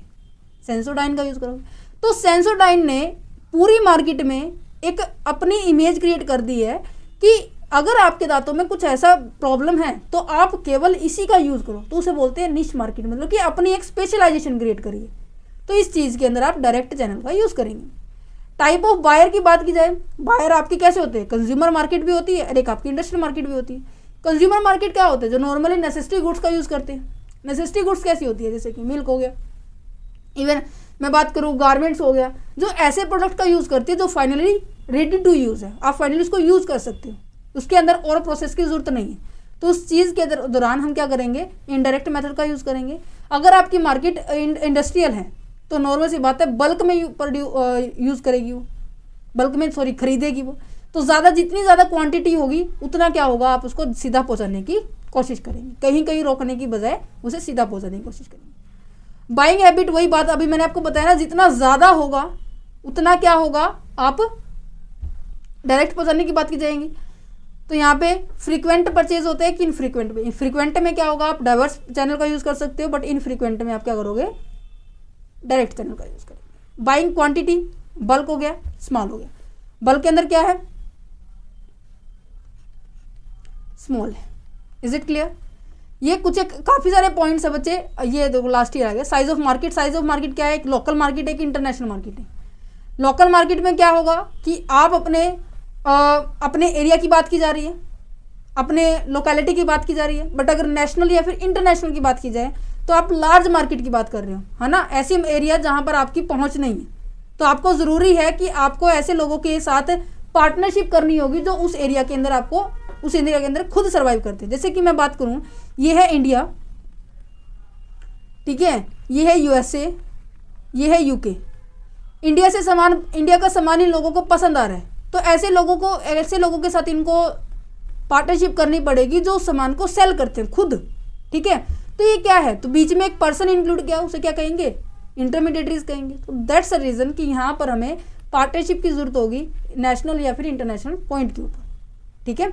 अगर आपके पास फाइनेंस की रिसोर्सेज बड़े अच्छे हैं तो अपने खुद के डिस्ट्रीब्यूशन सेंटर को रख सकते हैं। नेक्स्ट अगर आप बात की जाए तो कस्टमर के कैरेक्टरिस्टिक्स, ये मैं आपको ऑलरेडी बता सकती हूँ। इन्वायरमेंट जो कैरेक्टरिस्टिक्स है ये आपकी ऑलरेडी हो चुकी है, ठीक है। देन फाइनली ये आ जाता है आपका लास्ट पॉइंट, जो कि इस चैप्टर का बहुत बहुत इंपॉर्टेंट पॉइंट है कि डिज़ाइन कैसे करें। ये 6 पॉइंट है बच्चे, बहुत ज़्यादा इंपॉर्टेंट है। इनको मैं एक पिक्चर के थ्रू आपको सारे पॉइंट क्लियर करूँगी, ध्यान से सुनना, ठीक है। देखो, design option for the distribution network, आपके डिज़ाइन ऑप्शन 6 हैं। सबसे पहला क्या कहते हैं? Manufacturer store with direct shipping. देखो नाम से क्लियर हो रहा है कि जो मैन्युफैक्चरर कौन होता है? जो सामान को प्रोड्यूस कर रहे हैं, ठीक है। एग्जाम्पल यहाँ पे लेते हैं हम ब्लैक शीट के ऊपर, देन आपको और अच्छे से क्लियर होगा।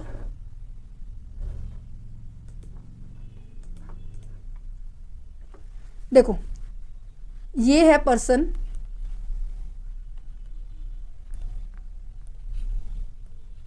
मैन्युफैक्चरर, ठीक है।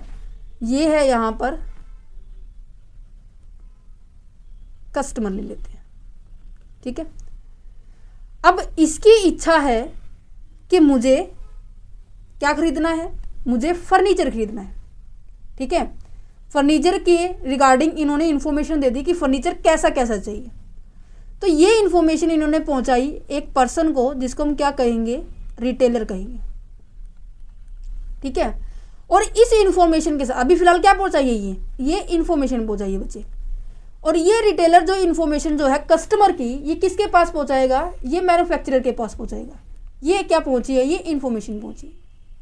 ठीक है, अब यहाँ तो लिखा हुआ था manufacturer storage with the direct shipping, तो कहने का मतलब इन्फॉर्मेशन तो रिटेलर के थ्रू आपके पास पहुंच गई है, मैन्युफैक्चरर के पास पहुंच गई है, परंतु सामान बन गया है, प्रॉपर रेडी है।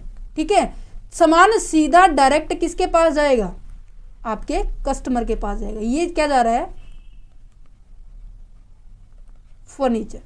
तो कहने का मतलब इसके बीच में कोई इंटरमीडिएटरीज नहीं है, बट इंफॉर्मेशन को सप्लाई करने के लिए एक रिटेलर की मदद की जा रही है।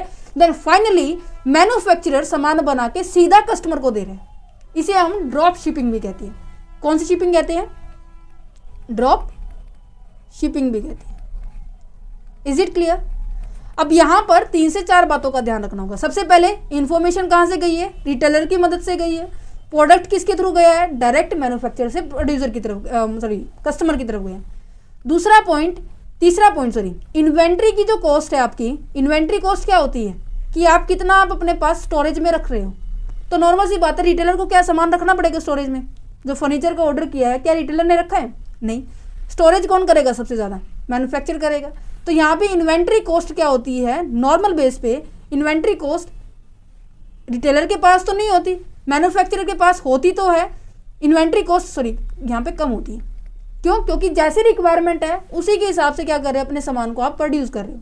यहाँ पे पहले आप एक्स्ट्रा में स्टोरेज करके नहीं रखते हो। ठीक है जी। 4th नंबर पे बात की जाए, ट्रांसपोर्टेशन कॉस्ट। ट्रांसपोर्टेशन कॉस्ट का मतलब क्या है कि आप सामान को एक स्थान से दूसरे स्थान पे पहुंचा रहे हो, तो जो व्हीकल आप यूज कर रहे हो उसकी कॉस्ट क्या होगी, ट्रांसपोर्टेशन कॉस्ट इसमें ज़्यादा होगी। क्योंकि नॉर्मल सी बात है, मैन्युफैक्चरर से लेकर कस्टमर तक जिसका डिस्टेंस होगा, वो डिस्टेंस क्या होगा, डिस्टेंस आपका ज़्यादा होगा, लॉन्ग होगा। Is it clear? तो पहला पॉइंट आई होप आपको बिल्कुल क्लियर हो गया होगा, जो ये लिखा हुआ है manufacture storage with direct shipping. नज़र आया? रिटेलर से क्या लिया इन्होंने, इन्फॉर्मेशन ली है। ठीक है, इन्होंने इसके पास दी, फिर डायरेक्टली शिपमेंट की, उसे हम क्या कहेंगे, ड्रॉप शिपिंग कहेंगे। ये पॉइंट एज इट इज़ जो भी मैंने आपको बताया, ये इसके अंदर लिखे होंगे। ठीक है, इसे हम क्या कहते हैं, ड्रॉप शिपिंग भी कहते हैं। और ऑर्डर किससे थ्रू लिया जाता है, रिटेलर से लिया जाता है, बट प्रोडक्ट जो डिलीवरी किया जाता है मैन्युफैक्चरर से एंड कस्टमर तक। ठीक है, रिटेलर ओनली कलेक्ट करेगा ऑर्डर बताएगा, इन्फॉर्मेशन बताएगा, किसको देगा, फिर फाइनली कस्टमर को दे देगा, मैन्युफैक्चरर को दे देगा। इन्वेंट्री कॉस्ट क्या होती है, नॉर्मली आमतौर पर क्या होती है, कम होती है, और ट्रांसपोर्टेशन कॉस्ट इसकी ज़्यादा होती है। रीज़न यही है कि आपका लॉन्ग डिस्टेंस होता है। लॉन्ग डिस्टेंस इसलिए भी होता है, अगर मैं कहूँ कि आपका जो फर्नीचर है, यहाँ पे मैंने अभी एग्जांपल लिया, पंजाब के अंदर आप दूरी के अंदर हैं कस्टमर। ठीक है, तो मैं कह रही हूँ कि दूरी के अंदर ही इसी तरह से फर्नीचर के 6 लोगों ने ऑर्डर दिया है, तो कहीं ना कहीं उस टाइम मैन्युफैक्चरर का कॉस्ट तो कम हो जाएगा, क्योंकि आने का खर्चा तो एक टाइम में एक जैसा ही होगा ना, चाहे 10 जनों का सामान लेके आए, चाहे 100 जनों का, एक जने का सामान लेके, है ना। एग्जाम्पल के तौर पर मैं एक और एग्जाम्पल दे देती हूँ। मैं कह रही जैसे कि मेरा ये रूल होता है कि जब मैं क्लास में अगर बच्चों को पढ़ा रही हूँ तो सबके पास बुक होनी चाहिए। अगर बुक नहीं है तो मैं उस बच्चे को, या तो नॉर्मल सी बात है, बिना बुक के बच्चे नहीं पढ़ पाते। तो ये मेरा मानना है कि मैं सब बच्चों के पास बुक को लेके चलूँ। ठीक है, बुक होनी चाहिए उनके पास। तो इन केस मैं कह रही हूँ कि 2 बच्चों के पास बुक नहीं है। ठीक है, मैंने इनको घर भेज दिया, घर जाने के जो 40 रुपये लगे, 20 आने के, 20 आने के, वापस आने के, तो क्या हुआ, 40 रुपये लगे। देन उसके बाद फिर दूसरा लेक्चर लगा, फिर मैंने पता लगाया कि यही 2 बच्चे हैं जिनके दोबारा से बुक नहीं है, तो मैंने इनको फिर दूसरे सब्जेक्ट की बुक लेने के लिए घर भेजा, वापस फिर इनके 40 रुपये लगे। ठीक है, तो टोटल खर्चा कितना हो गया, 80 रुपये होगा। अगर ये एक साथ ही ले आते तो कितना होता, 40 होता। तो कहने का मतलब यही है, अगर कस्टमर एक साथ बहुत ज़्यादा है वहाँ पे, तो आपकी जो ट्रांसपोर्टेशन कॉस्ट कहीं ना कहीं उस टाइम कम हो सकती है, अदरवाइज ये ज़्यादा ही होती है ना। आ गया समझ में? ठीक है जी।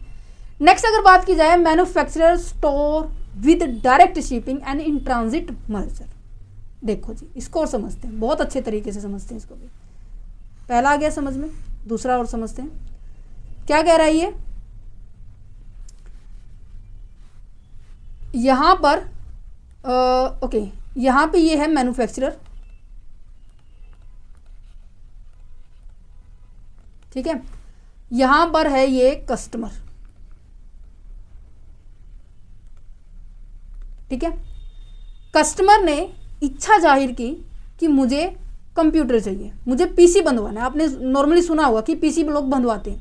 स्पेशल दुकान होती है। और इसकी इच्छा है कि जो मॉनिटर जो होना चाहिए वो अलग कंपनी का होना चाहिए। जो मैं कहूँ कि जैसे कि कीबोर्ड माउस आपका अलग होना चाहिए, आपका माउस अलग कंपनी का बोला इसने, और आपका जो पीसी है वो अलग कंपनी का।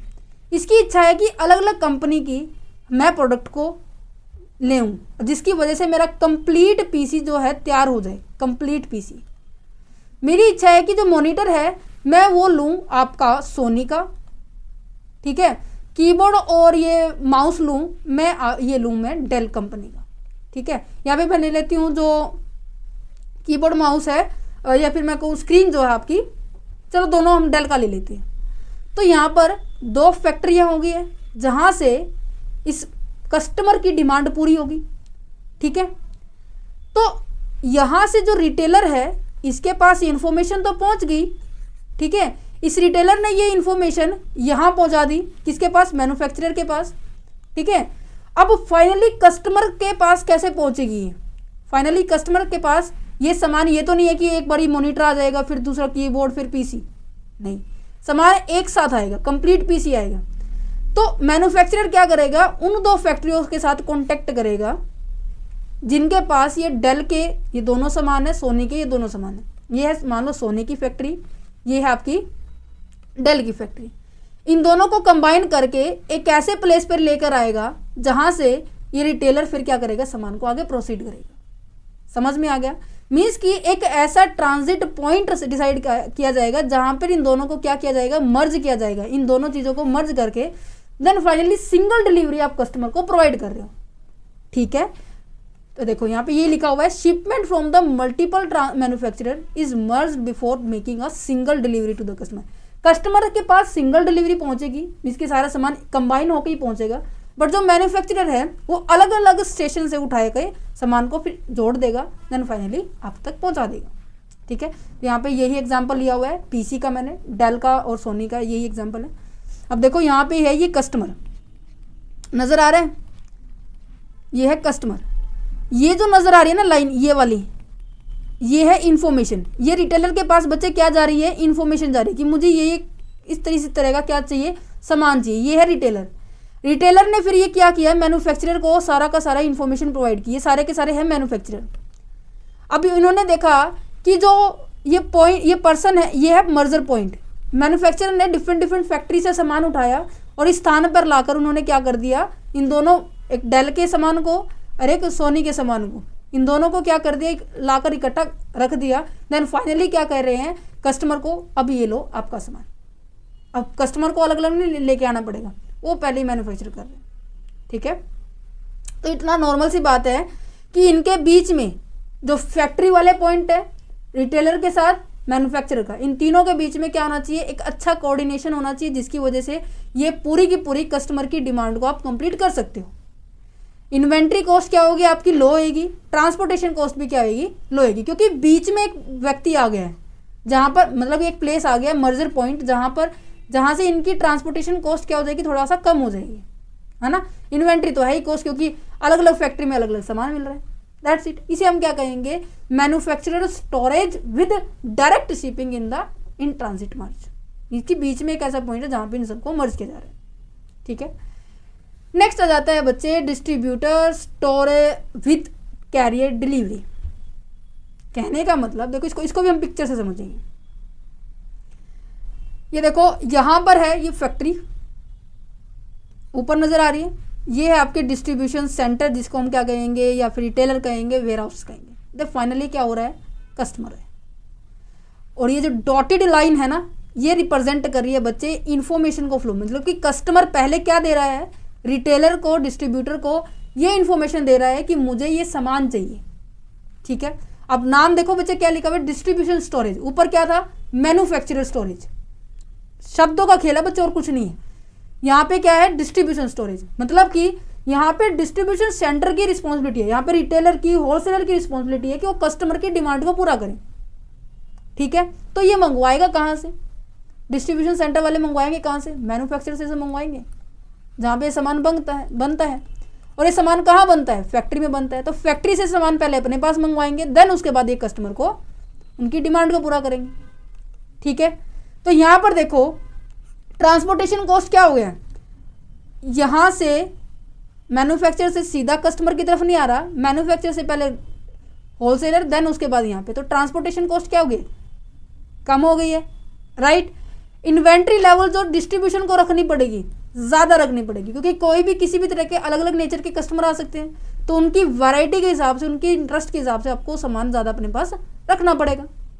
ठीक है, तो यहाँ पे यही बात लिखी गई है, under this option inventory is not held by the manufacturer. Inventory अब मैन्युफैक्चरर होल्ड नहीं कर रहा, परंतु होल्ड नहीं, हेल्ड कर रहा, ठीक है, मतलब रखी जा रही है, but it is held by the distributor retailer. ये किसके द्वारा रखी जा रही है, या तो डिस्ट्रीब्यूटर के द्वारा या फिर रिटेलर के द्वारा, ठीक है, या फिर मैं कहूँ कि बीच के जो इंटरमीडिएटरी अदर पर्सन।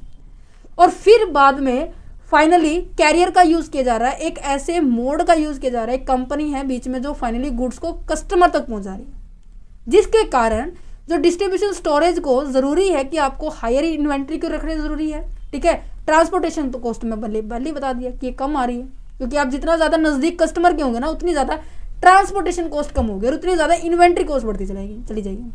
हर चीज़ में बच्चे अपोजिट रिलेशन में, जैसे कि इन्वेंट्री में के अंदर मैंने ऑर्डर कॉस्टिंग और कैरिंग कॉस्टिंग के अंदर बताया था। यहाँ पे आगे समझ में कि कस्टमर ने पहले ऑर्डर दिया रिटेलर को, रिटेलर ने इसकी रिक्वायरमेंट को फुलफिल किया, कहाँ से, अगर नहीं है तो फैक्ट्री से, देन फिर फाइनली कस्टमर तक ये सामान पहुँचा रहा है। Is it clear? नेक्स्ट आ जाता है distributor storage with the last mile delivery. देखो यहाँ पे शब्दों का खेल है, देखो सबसे पहले क्या लिखा हुआ है, डिस्ट्रीब्यूटर, दैट मीन्स सामान कहाँ से डिलीवर होगा फाइनली कस्टमर को, डिस्ट्रीब्यूटर से, मीन्स कि डिस्ट्रीब्यूटर और कस्टमर का रिलेशन होगा। लास्ट माइल डिलीवरी का मतलब होता है फाइनली वो फाइनल स्टेज होती है प्रोडक्ट की, कि वो फाइनली उस पॉइंट पे पहुंचने वाला है, उस डेस्टिनेशन, उस लोकेशन पे पहुंचने वाला है जहां पर उसकी ज़रूरत है। जैसे कि आपने पिज़्ज़ा ऑर्डर किया, तो ऑर्डर आपने किया है, ठीक है, तो लास्ट पॉइंट आपका घर है जहाँ पे वो फाइनली पहुँचेगा, वो लोकेशन है, आपका डोर स्टेप है। ठीक है, तो यही लिखा हुआ है लास्ट माइल डिलीवरी का मतलब है final stage of the product journey. Product की जर्नी का लास्ट स्टेज होता है आपके वेयर हाउस से निकलने के बाद, या फिर मैं कहूँ डिस्ट्रीब्यूशन सेंटर से निकलने के बाद अल्टीमेट फाइनल डेस्टिनेशन पे पहुंचता है। टिपिकली आमतौर पर ये कस्टमर के डोर स्टेप होता है, या फिर मैं कहूँ डेस्टिनेशन लोकेशन, जहाँ पे फाइनली इसको पहुंचना होता है। ठीक है, देखो क्या लिखा हुआ है, डिस्ट्रीब्यूशन स्टोरेज। देखो पहले मैं इसको ये दिखा देती हूँ, पिक्चर मोस्ट ऑफ सबकी सेम है, बट डिफरेंस ये है कि आप ये ध्यान रखें कि मैन्युफैक्चरर है या फिर डिस्ट्रीब्यूटर है। ठीक है, अब यहाँ देखो एक सेकेंड, पहले इसको पढ़ लेते हैं। Distribution storage with last mile delivery is the most, और ये कब यूज़ की जाती है, यहाँ पर एक बात ध्यान रखना, ये पॉइंट, ये जो तरीका है ये तब यूज़ किया जाता है जब कस्टमर क्या है, ज़्यादा नंबर में होते हैं। पहली बात, कस्टमर को जल्दी डिलीवरी चाहिए होती है। ठीक है, और यहाँ पे और क्या लिखा हुआ है, कस्टमर की जो डिमांड है वो ज़्यादा होती है, high rate of the demand, higher consumer density, मतलब कि वॉल्यूम में बहुत ज़्यादा है, उनकी रेट भी, डिमांड भी बहुत ज़्यादा है, और इवन कि मैं कहूँ कि demand for the quick delivery item, ज़्यादा डिलीवरी, जो जल्दी जल्दी डिलीवरी लेना चाहते हैं वैसे इस तरीके में इसको यूज़ किए जाते हैं। ठीक है, distributor need to prepare to the handle the demand effectively. Distributor को हर एक डिमांड को ईजिली हैंडल कर सके, ये ज़रूरी है, और ये तभी होगा जब वो अपने पास सामान को, आइटम को स्टोर करके रखेगा। दैट मीन्स इन्वेंट्री कॉस्ट जो इसकी है यहाँ पर ये ज़्यादा आने वाली है। ठीक है, ट्रांसपोर्टेशन कॉस्ट भी क्या हो सकती है, ज़्यादा आ सकती है, बट टोटली डिपेंड करता है। अगर सामान बल्क में मंगवा लिया तो कहीं ना कहीं आपकी ट्रांसपोर्टेशन कॉस्ट क्या हो जाएगी, कम हो जाएगी। वो आपको बुक वाला एग्जाम्पल यहाँ पे। ठीक है, यहाँ से कस्टमर ने आपके डिस्ट्रीब्यूशन सेंटर वालों को, या फिर मैं कहूँ रिटेल पर्सन को इन्फॉर्मेशन दी कि मुझे ये सामान चाहिए, 2 रिटेल स्टोर बनाए हुए हैं यहाँ पर। ठीक है, अब अगर इनके पास है तो ठीक है, वैसे होना चाहिए, तभी तो इन्वेंट्री कॉस्ट ज़्यादा आ रही है। इन केस इनके पास नहीं है तो ये फैक्ट्री से अरेंज करेंगे। ठीक है, समझ में आ गया? चलो जी, नेक्स्ट अगर बात की जाए, मैन्युफैक्चरर और the distributor store with customer pickup. ये थोड़ा सा डिफरेंट है, बट यहाँ पे 2 शब्द लिखे हुए हैं, डिस्ट्रीब्यूटर है और आपका मैन्युफैक्चरर और डिस्ट्रीब्यूटर है। इसको एक अलग पेज पे समझते हैं। देखो यहाँ पर क्या क्या चीज़ें लिखी हुई हैं आपको, मैन्युफैक्चरर है और एक आपका डिस्ट्रीब्यूटर है। राइट। इनकी मदद से आप कस्टमर की डिमांड को पूरी कर रहे हैं। मैं यहाँ पे लेके चल रही हूँ, ये है आपके मैन्युफैक्चरर और डिस्ट्रीब्यूटर, ठीक है, और ये है आपका कस्टमर। इसने डिमांड जाहिर की, अपनी इंफॉर्मेशन दी कि मुझे सामान चाहिए, तो ये किसको देगा? ये देगा बच्चे रिटेलर को, ठीक है। ये पॉइंट है जहां पर ये अपनी इंफॉर्मेशन क्या कर रहा है, प्रोवाइड कर रहे हैं। देन उसके बाद रिटेलर क्या करेगा, ये इंफॉर्मेशन मैन्युफैक्चरर या फिर मैं कहूँ कि डिस्ट्रीब्यूशन सेंटर के पास देगा, क्योंकि फाइनली यही तो सामान, यहीं से तो सामान आएगा, ठीक है जी। ये इसकी डिमांड पूरी तो करेगा बट डायरेक्ट नहीं करने वाला। बीच में एक ऐसी लोकेशन होगी जहां पे कस्टमर खुद जाएगा सामान लेने के लिए और अपना सामान यहां से उठाकर अपने पास वापस आ जाएगा, ठीक है। तो कहने का मतलब कि इसकी जो लोकेशन साइट होगी, जो कस्टमर पिकअप लिखा हुआ है ना बच्चे यहाँ पे, कस्टमर विद कस्टमर पिकअप, तो यहाँ पे कहने का मतलब है कि जो कस्टमर है वो एक प्रॉपर एक लोकेशन पे जाएगा। एक सेकेंड स्पेस कम हो गया यहाँ पे,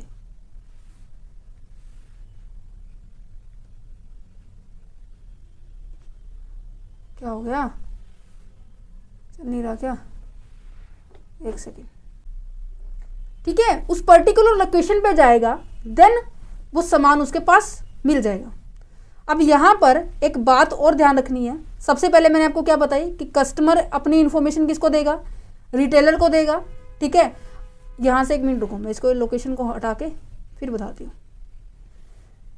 कस्टमर अपनी इंफॉर्मेशन रिटेलर को देगा, रिटेलर ने क्या किया, ये इंफॉर्मेशन अपने मैन्युफैक्चरर को दी, ठीक है। मैन्युफैक्चरर ने क्या किया, ये सामान एक ऐसे प्लेस पे पहुंचाया। फाइनली पहले इनको मतलब इकट्ठा करके सामान को तैयार करके यहाँ पे पहुंचा दिया। फिर उन्होंने एक ऐसा प्लेस डिसाइड किया, ऐसी लोकेशन डिसाइड की जहाँ से कस्टमर आएगा और उसको उठा के लेके चला जाएगा। जैसे कि अमेजोन साइट्स पे ऐसा बहुत कुछ होता है। अमेजोन साइट्स के जो मैन्युफैक्चरर है वो यहाँ है, ठीक है। इंफॉर्मेशन रिटेलर के पास से इनके पास आई, ठीक है। वो क्या करते हैं, फिर अमेजोन वाले अपने डिफरेंट एरिया से वो सामान एक ऐसे डॉक प्लेस पे रख देते हैं। डॉक क्या होता है कि ऐसे पॉट पे, एक क्रॉस डॉक होता है, ऐसे पॉट पे पॉइंट पे रख देते हैं जहाँ पे सारे सामान इकट्ठा हो जाते हैं। देन फाइनली अपने जो अमेजोन के जो स्टोर होते हैं उस लोकेशन पे भेज देते हैं। कई बार ऐसा होता है डोर टू डोर, बहुत बार ऐसा होता है, नॉर्मली वैसे डोर टू डोर होता है, बट बहुत बार ऐसा भी होता है कि जब आपके पास कस्टमर लोकेशन, उस पर्टिकुलर लोकेशन पे खुद विजिट करते हैं और अपना सामान लेकर वापस अपने घर आ जाते हैं। ऐसे पॉइंट को हम क्या कहेंगे, मैन्युफैक्चरर और distribution store with customer pickup, ठीक है। देखो यहाँ पे क्या लिखा हुआ है, inventory is store at a warehouse own by the manufacturer और द प्रोड्यूसर। मैन्युफैक्चरर या फिर प्रोड्यूसर इन्वेंट्री को स्टोर करेगा। दैट मीन्स खर्चा किसका है, अब रिटेलर का नहीं है, किसका है, मैन्युफैक्चरर का, इन्वेंट्री स्टोर करने का। But customer place their order online and the through phone और then come into the pickup point allocated for the location and their order. Customer क्या कर सकते हैं, या तो ऑफलाइन भी कर सकते हैं ऑर्डर, या फिर मैं कहूँ कि ऑनलाइन भी कर सकते हैं। देयर ऑर्डर उन्होंने क्या किया, ऑफलाइन नहीं है, सॉरी यहाँ पे ऑनलाइन ही है, ठीक है। ऑफलाइन का तो नेक्स्ट पॉइंट में, ऑनलाइन अपने पास ऑर्डर करता है, ठीक है, या फिर अपने फ़ोन के थ्रू अपने ऑर्डर को रखता है। देन फाइनली वो सामान को उस जगह से उठाता है जहाँ पर वो बताई गई है, ठीक है। एग्जाम्पल क्या है, Amazon has a partner with their is a local retail store के साथ इनकी बहुत अच्छी से मतलब संबंध है, ठीक है। आपको अगर मैं एग्जाम्पल बताऊं, आप अमेजोन पे किसी भी तरह का प्रोडक्ट देख लो, चाहे आप अपने घर पे जो नॉर्मली यूज़ करते हैं, जैसे कि अब सर्दियों का एग्जाम्पल हो, आप जैकेट लेना चाहते हैं, ब्लैंकेट लेना चाहते हैं, क्रॉकरी का सामान लेना चाहते हैं, इवन आप मिक्सर जूसर हो गया, जैसे कि इलेक्ट्रॉनिक गुड्स हो गए, हर चीज़ आपको वहाँ पे अवेलेबल मिलेगी। वो कैसे है, क्योंकि वो इन सभी साइट्स के साथ, इन सभी कंपनी के साथ एक दूसरे के साथ वो कनेक्टेड है, और जिसकी वजह से वो कस्टमर की हर एक इच्छा को पूरा कर पाते हैं। और फिर उस कस्टमर को उस लोकेशन पे जाना पड़ेगा जहाँ से उस सामान को उठाना होगा, ठीक है। Inventory cost using this approach can be keep the low. Inventory cost क्या आने वाली है, कम आने वाली, क्योंकि यहाँ पे कस्टमर जा रहे हैं। सॉरी, इन्वेंट्री कॉस्ट क्यों कम आने वाली है, क्योंकि जो कहाँ गया, यहाँ पे जो पॉइंट है, मैन्युफैक्चरर है, डिस्ट्रीब्यूटर है, ये अलग अलग प्लेस से भी क्या कर सकते हैं, अपने सामान को एलोकेट कर सकते हैं। जैसे ही कस्टमर का ऑर्डर है उसके हिसाब से वो क्या करते हैं, फाइनली उस हिसाब से अपने पास उतना स्टोरेज रखते हैं, ज़्यादा नहीं रखते हैं, ठीक है। ट्रांसपोर्टेशन कॉस्ट भी क्या है, कम आएगी, क्योंकि फैक्ट्री के उस लोकेशन पॉइंट पे खुद उस विजिट कर रहे हैं कौन, कस्टमर। ठीक है, यहाँ पे देखो नजर आ रहा होगा ये फैक्ट्रियां हैं। अब ये देखो जो डॉटेड लाइन है ना, ये आपकी क्या है, आपकी इन्फॉर्मेशन है। पहले रिटेलर के पास सीधी बस ओनली इन्फॉर्मेशन गई, रिटेलर के पास कोई सामान नहीं आएगा, इन्फॉर्मेशन आएगी। ठीक है, फिर ये इन्फॉर्मेशन कहाँ गई है, फैक्ट्री में गई है, या फिर मैं कहूँ कि मैन्युफैक्चरर डिस्ट्रीब्यूशन सेंटर के पास गई है। इन्फॉर्मेशन तो मिल गई, फिर ये क्या करेगा, एक ऐसे प्लेस पे पॉइंट पे विजिट कर रहे हैं, डॉक प्लेसेस पे, जहाँ पे इस सामान को सभी व्यक्ति क्या करेंगे, इकट्ठा करेंगे। ठीक है, और इसको इकट्ठा करने के बाद फिर एक ये लोकेशन है, ये सभी क्या है, ये ब्लू कलर में क्या है, ये लोकेशन है जहाँ पे सामान क्या हो रहा है, विजिट, जहाँ पे कस्टमर भी विजिट हो रहे हैं, जहाँ पे इनका सामान भी खुद आ रहा है। देन यहाँ पे साइट, पिकअप साइट है। ठीक है, देन फाइनली कंज्यूमर, यहाँ पे कस्टमर यहाँ पे जा रहे हैं, अपनी डिमांड को पूरी कर रहे हैं। यहाँ पे क्या लाइन लिखी हुई है, the customer must be inform, customer को जरूरी है कि उन्हें पता चले कि उनका ऑर्डर पहुंच चुका है, और ये भी बताए कि आपके ऑर्डर की इस तरह की इमेज नजर आ रही है, इजीली वो आइडेंटिफाई कर सके अपने प्रोडक्ट को उस प्लेस पे जाने के बाद। ठीक है, समझ में आ गया, यहाँ पे कस्टमर का रोल आ रहा है कि वो कस्टमर खुद जा रहा है।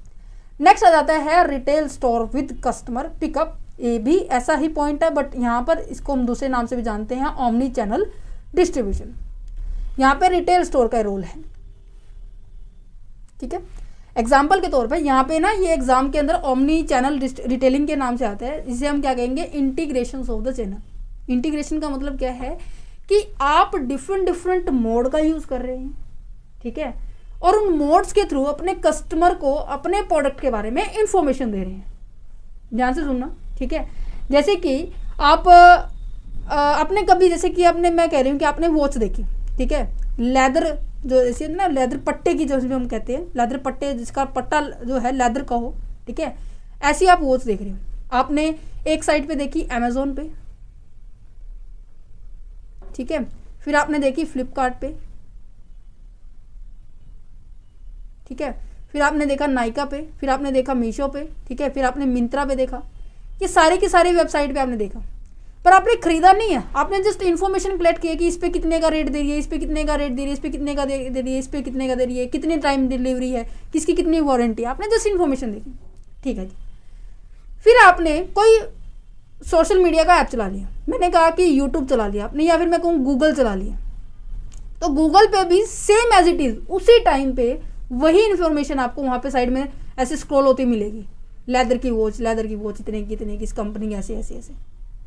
कहने का मतलब जो इन्फॉर्मेशन आपने यहाँ देखी थी ना, वही उसी टाइम वहाँ पे आ रही है, यूट्यूब पे भी ऐड फिर उसी की आएगी। ठीक है, तो इसका मतलब है कि जो इन्फॉर्मेशन है किसी प्रोडक्ट की, वो पैरेलल चल रही है। यहाँ पे यही वर्ड इंपॉर्टेंट है, पैरेलल है, जिसकी एक इन्फॉर्मेशन एक ही टाइम पे सभी जगह आपको उसी प्लेटफॉर्म पे मिलेगी जो आप यूज़ कर रहे हो। आप फेसबुक चला रहे हो तो फेसबुक पे भी वो इन्फॉर्मेशन मिलेगी। अगर आपने एक बार जो मैंने जैसे एग्जांपल के तौर पे मैं और क्या दे सकती हूँ, इसके अंदर हेयर फॉल का एग्जांपल ले सकते हैं। हेयर फॉल का कितनी एड्स चल रही है, अगर आपने एक जगह के ऊपर रजिस्टर कर दिया तो बहुत सारी ऐड आपको कंटिन्यूस लेवल पे उसी की नजर आएगी। तो कहने का मतलब आप डिफरेंट मोड का यूज करके इंटीग्रेट कर रहे हो, उन सबको कंबाइन कर रहे हो उन चैनल्स का, देन अपने प्रोडक्ट के बारे में इंफॉर्मेशन प्रोवाइड कर रहे हो। ओके, और वो इन्फॉर्मेशन आप पैरेलली क्या कर रहे हो, स्प्रेड कर रहे हो। तो वो क्या लिखा हुआ, omni channel is a integrated channel that enable the customer to complete a purchase और receive the order from the any channel they use. आप अपने प्रोडक्ट को परचेज करोगे, चाहे किसी भी मोड का यूज कर लो। ठीक है, चाहे आप किसी भी साइट का यूज कर लो, बट आप अपने प्रोडक्ट का क्या कर रहे हो, यूज करें। चाहे आप ऑनलाइन खरीद रहे हो, चाहे आप ऑफलाइन खरीद रहे हो, कैसे भी खरीद रहे हो, वो सभी आपके प्लेटफॉर्म दिए हुए हैं, आप किसी से भी खरीद रहे हो, बट आप अपने प्रोडक्ट को सेल करने की बात की जा रही है यहाँ पे। ठीक है, आपको मतलब आपको खरीदवाना है कंपनी ने। ठीक है, यहाँ पे देखो काफ़ी सारी आप देख सकते हो, ये इन्फॉर्मेशन आपको दी हुई है। पहले आप इसका थ्योरी पढ़ते, फिर हम इसके ऊपर आते हैं, पिक्चर के ऊपर। यूज़र क्या करता है, विजिट करता है काफ़ी सारे साइट्स के ऊपर, एक दिन के अंदर की बात की जा रही है, जैसे कि फेसबुक हो गया, व्हाट्सएप हो गया, इंस्टाग्राम हो गया, ट्विटर हो गया, स्काइपाई हो गया, गूगल हो गया, यूट्यूब हो गया, and many more. But now a time to be use a multiple channel. User क्या हो, इतने सारे चैनल्स को यूज कर रहे हैं, और आपने, अगर मैंने कहा कि अगर आपने हेयर फॉल के रिगार्डिंग बाल झड़ रहे हैं, इसके रिगार्डिंग आपने देखा कि क्या उपाय करने चाहिए, तो उसके रिगार्डिंग ऐड जो है हर जगह आएगी, जिसके कारण वो क्या करेंगे, अपने कस्टमर को अट्रैक्ट करेंगे। फाइनली इनका मेन मकसद पता है क्या होता है कि आपके माइंड में वो इमेज क्रिएट कर देते हैं। बार बार चीज़ों को आप देखते रहेंगे, फिर ये होता है कि शायद ना ये मंगवाने के कारण ही अपने पास इन्फॉर्मेशन दे रहे हैं। ये जो लाइन बोलते हो ना आप, ये कॉमन होती है मोस्ट ऑफ की। For this purpose omni channel distribution use, इसी वजह से ओमनी चैनल क्या करता है, आज के टाइम में काफ़ी सारे डिस्ट्रीब्यूशन चैनल का यूज़ करता है, जैसे कि मीशो हो गया, मिंत्रा हो गया, नाइका हो गया, अमेजोन हो गया, फ्लिपकार्ट हो गया, आर भी use in omni channel distribution. इन सब का आप यूज़ करेंगे, ठीक है। ये कस्टमर है, आप डिफरेंट वेबसाइट का यूज़ करते हैं, डिफरेंट आप फिजिकल स्टोर पे जाते हैं उस चीज़ को खरीदने के लिए, चाहे कुछ भी प्रोडक्ट को खरीदने के लिए जा रहे हो, सोशल मीडिया का यूज़ करते हैं, ठीक है। हर चीज़ पे आपको सेम इन्फॉर्मेशन मिलेगी, पैरेलल इन्फॉर्मेशन चलती है, उसे हम कहते हैं आपका ओमनी चैनल, ठीक है। उम्मीद करती हूँ जो 6 के 6 पॉइंट है आपको अब क्लियर हो गए होंगे, किसी भी तरह का डाउट नहीं रहा होगा। अगर फिर भी कोई डाउट है तो जो कमेंट बॉक्स है आपके लिए ओपन है, आप वहाँ पे कमेंट कर सकते हैं, ठीक है। अगर आपको ये PDF चाहिए तो इवन आप ले सकते हैं, डिस्क्रिप्शन बॉक्स में इन्फॉर्मेशन गिवन है, आपको WhatsApp number, email ID given है, आपको इसके लिए ₹9 पे करने होंगे। अगर आप इंटरेस्टेड हैं, लेना चाहते हैं तो आप कर सकते हैं, इन्फॉर्मेशन गिवन है, ठीक है। आज हमारे कंप्लीट 10 चैप्टर हो चुके हैं। हमारा सिलेबस ऑलमोस्ट जो इम्पॉर्टेंट था ये हो चुका है। 3 से 4 चैप्टर हमारे और रहते हैं, 14 चैप्टर हैं, उनको भी हम जल्द ही ख़त्म करेंगे, क्योंकि हमें कंप्लीट, जैसे हमें ऑडिटिंग का सब्जेक्ट हमने कंप्लीट किया है, इसी तरह से हम इसका भी सब्जेक्ट कंप्लीट करने वाले हैं, ठीक है। देन उसके बाद हम GST या फिर मैनेजमेंट अकाउंटिंग, इन दोनों सब्जेक्टों में से कोई एक सब्जेक्ट को हम स्टार्ट करेंगे, ठीक है, जो कि 6 सेमेस्टर के हैं, किसी के अंदर ये 5th के अंदर भी आते हैं, ठीक है।